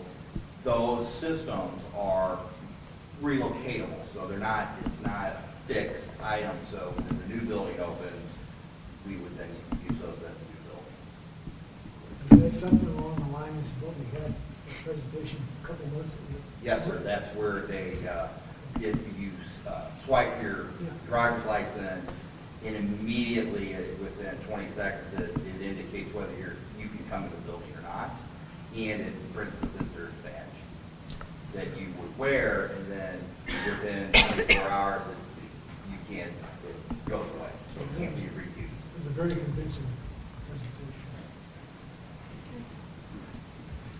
So we have school foundation report, and we had our fundraiser, very well attended. Petra, do we know what we made, or not yet? So we'll be reporting that out next month, but it seemed like it was a very big success. So hopefully our scholars will benefit greatly from that, and our teachers. PSO report. No, I don't have a report this month. Okay. And then other board member reports. Any? All right, so item 8, we have other board business, Connect Ohio Internet Service Contract. May I have a motion? So moved. Second. Okay. So, any discussion? No? Okay, roll call? Mrs. Kramer? Yes. Mr. Peterson? Yes. Mr. Ziegler? Mr. Dozen? Yes. Mrs. Mack? Yes. Item C, Spectrum Communication Transfer Network Connectivity Service Central to Blossom Hill. May I have a motion? So moved. Second. Discussion? None? Okay, roll call? Mrs. Kramer? Yes. Mr. Peterson? Yes. Mr. Ziegler? Mr. Dozen? Yes. Mrs. Mack? Yes. Item E, substitute classified rate increase. May I have a motion? So moved. Discussion? This discussion happened last board meeting, Mrs. Magyar, is that correct? That is We- correct. We talked about that. Last work session. Our last work session, and we're trying to address something that Mr. Code talked about as well, which is the bus driver increase, so. Just a quick question, how do we communicate this to the population of potential? I like the bus at the center of town. That was a good idea. Well, that happened last year, so. It will also be posted on the posting, so when we go out and post for subs, we will indicate the new rate, yes. But this isn't bus driver. Oh, it's not bus We driver. hope to have something to move forward. With that, Yes. okay. Apologies for that. You'll see another bus in the middle of town. Please note, food service is not on there either, because of the Apologies, complexities thanks, of the substitute, the county tax or bottom line. Okay. So we're working through food service as well. Okay, roll call? Mrs. Kramer? Yes. Mr. Peterson? Yes. Mr. Ziegler? Yes. Mr. Dozen? Yes. Mrs. Mack? Yes. Item 9, superintendent's announcements. Just have a couple. I want to wish good luck to our gymnastics team that will be heading down to the state meet this weekend, as well as our speech and debate team. And our wrestlers will be going down. We had 13 qualify that will be going down next week. So we're very excited and wish them all the best. And just a reminder of our Take Back Togetherness night, which is coming up very soon. It's on March 11th. Just a reminder, it's a night that the school district will not have any practices, rehearsals of any kind. No homework will be given that evening. We encourage families to put down their technology and spend an evening together having dinner. There are several businesses in our community that are participating. There's programming going on at the library specifically for Take Back Togetherness Night, as well as some of the local restaurants. Those will be publicized, some of those options for families, in my next newsletter that will be going out tomorrow. Wonderful. Item 10, we have the superintendent's consent agenda. We have certified recommendations, A, B, classified recommendations, C, supplemental recommendations, D, approval of superintendent's consent agenda. May I have a motion? So moved. Second. Wait, I'm sorry, Mr. Peterson first, Mr. Dozen second, okay, good. Discussion? Any questions? Any questions? Okay. Roll call? Mrs. Kramer? Yes. Mr. Peterson? Yes. Mr. Ziegler? Mr. Dozen? Yes. Mrs. Mack? Yes. Item 11, superintendent's other business. We have A, 2020-2021 school calendar. B, authorizing settlement agreement. C, donations. D, approval of superintendent's other business. May I have a motion? So moved. Okay, a discussion or questions? We added this, the 2020-21 calendar to the agenda. Our calendar committee met, which is comprised of teachers, classified staff, administrators. We then sent 2 different versions of the calendar out to all staff to give us their preference. If you recall, at the beginning of towards the beginning of the year, we sent out a survey to parents to see, one of the questions that we asked was, would they consider or would they like to have a standardized spring break rather than it having falling around Easter every year so people can plan better for the vacations. Overwhelmingly, parents who responded to the survey indicated that they wanted a standardized spring break, so this 2020-2021 calendar reflects the start of a standardized spring break, which will be the last week in March. And any other changes that happened with graduation before Memorial? Was that the other one? We have, so this year, no, we have not changed any of those other survey data spots that you have because we reserved that so far out. So that will be reflected in the next time that we are able to reserve for graduation. Okay. All right. Roll call? Mrs. Kramer? Yes. Mr. Peterson? Yes. Mr. Ziegler? Mr. Dozen? Yes. Mrs. Mack? Yes. Item 12, we have, no, am I in the wrong spot? You're good. I am, okay. Item 12, treasurer's consent agenda. That's A, financial report, January 2019. B, modification of budget appropriations. C, meeting minutes for January 23rd, 2019, and February 4th, 2019. And D, approval of treasurer's consent agenda. May I have a motion? So moved. Okay. Mr. Hall. Great. First, I want to address the financial report for, actually, this is for the month of January, February. Nothing too earth-shattering, except right now we're right in the middle of receipt settlement, tax season, tax collection season, really, for the district. January, February, March typically is the other time of the year, or big time of the year for us in collecting the revenue from property taxes.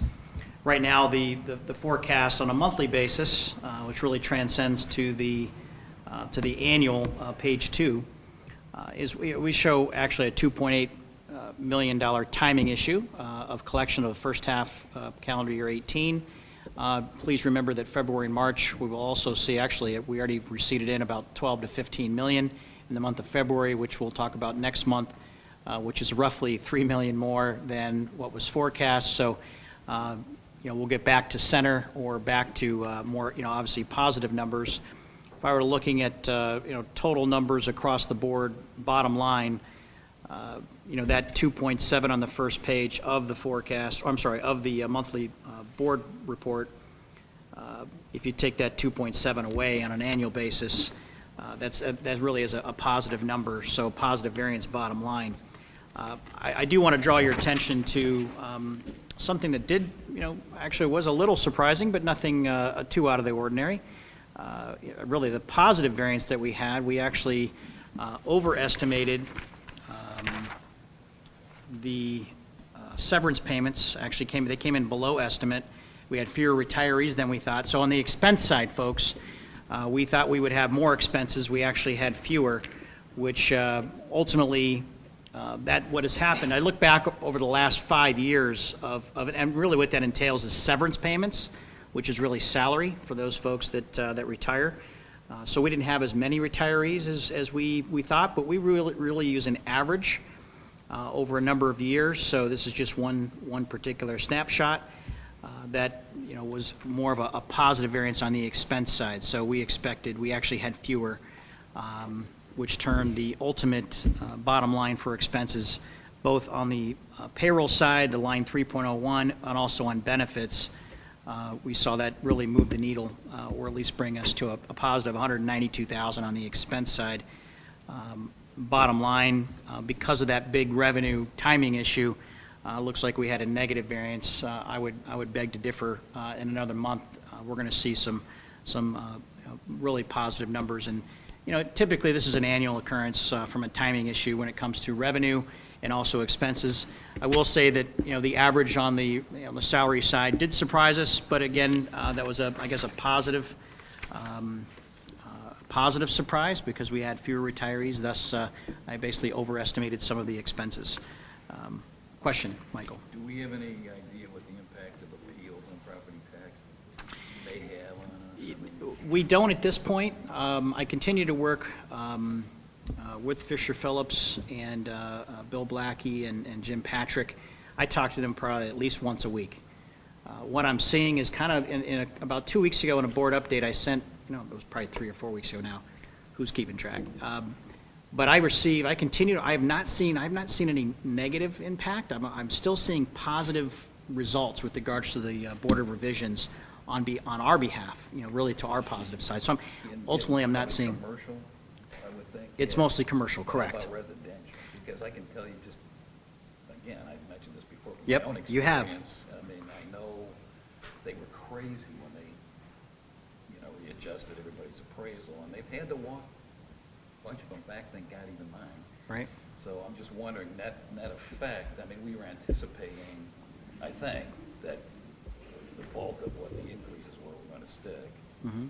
And as those kind of erode, I mean, I'm just curious ultimately, and I'm sure it's too early to say, but I'm certain that the county did not get through 100% of the residential increases. I guess, put it that way. I'm betting they probably didn't either, because I do recall, that conversation we had that day during forecast period in October.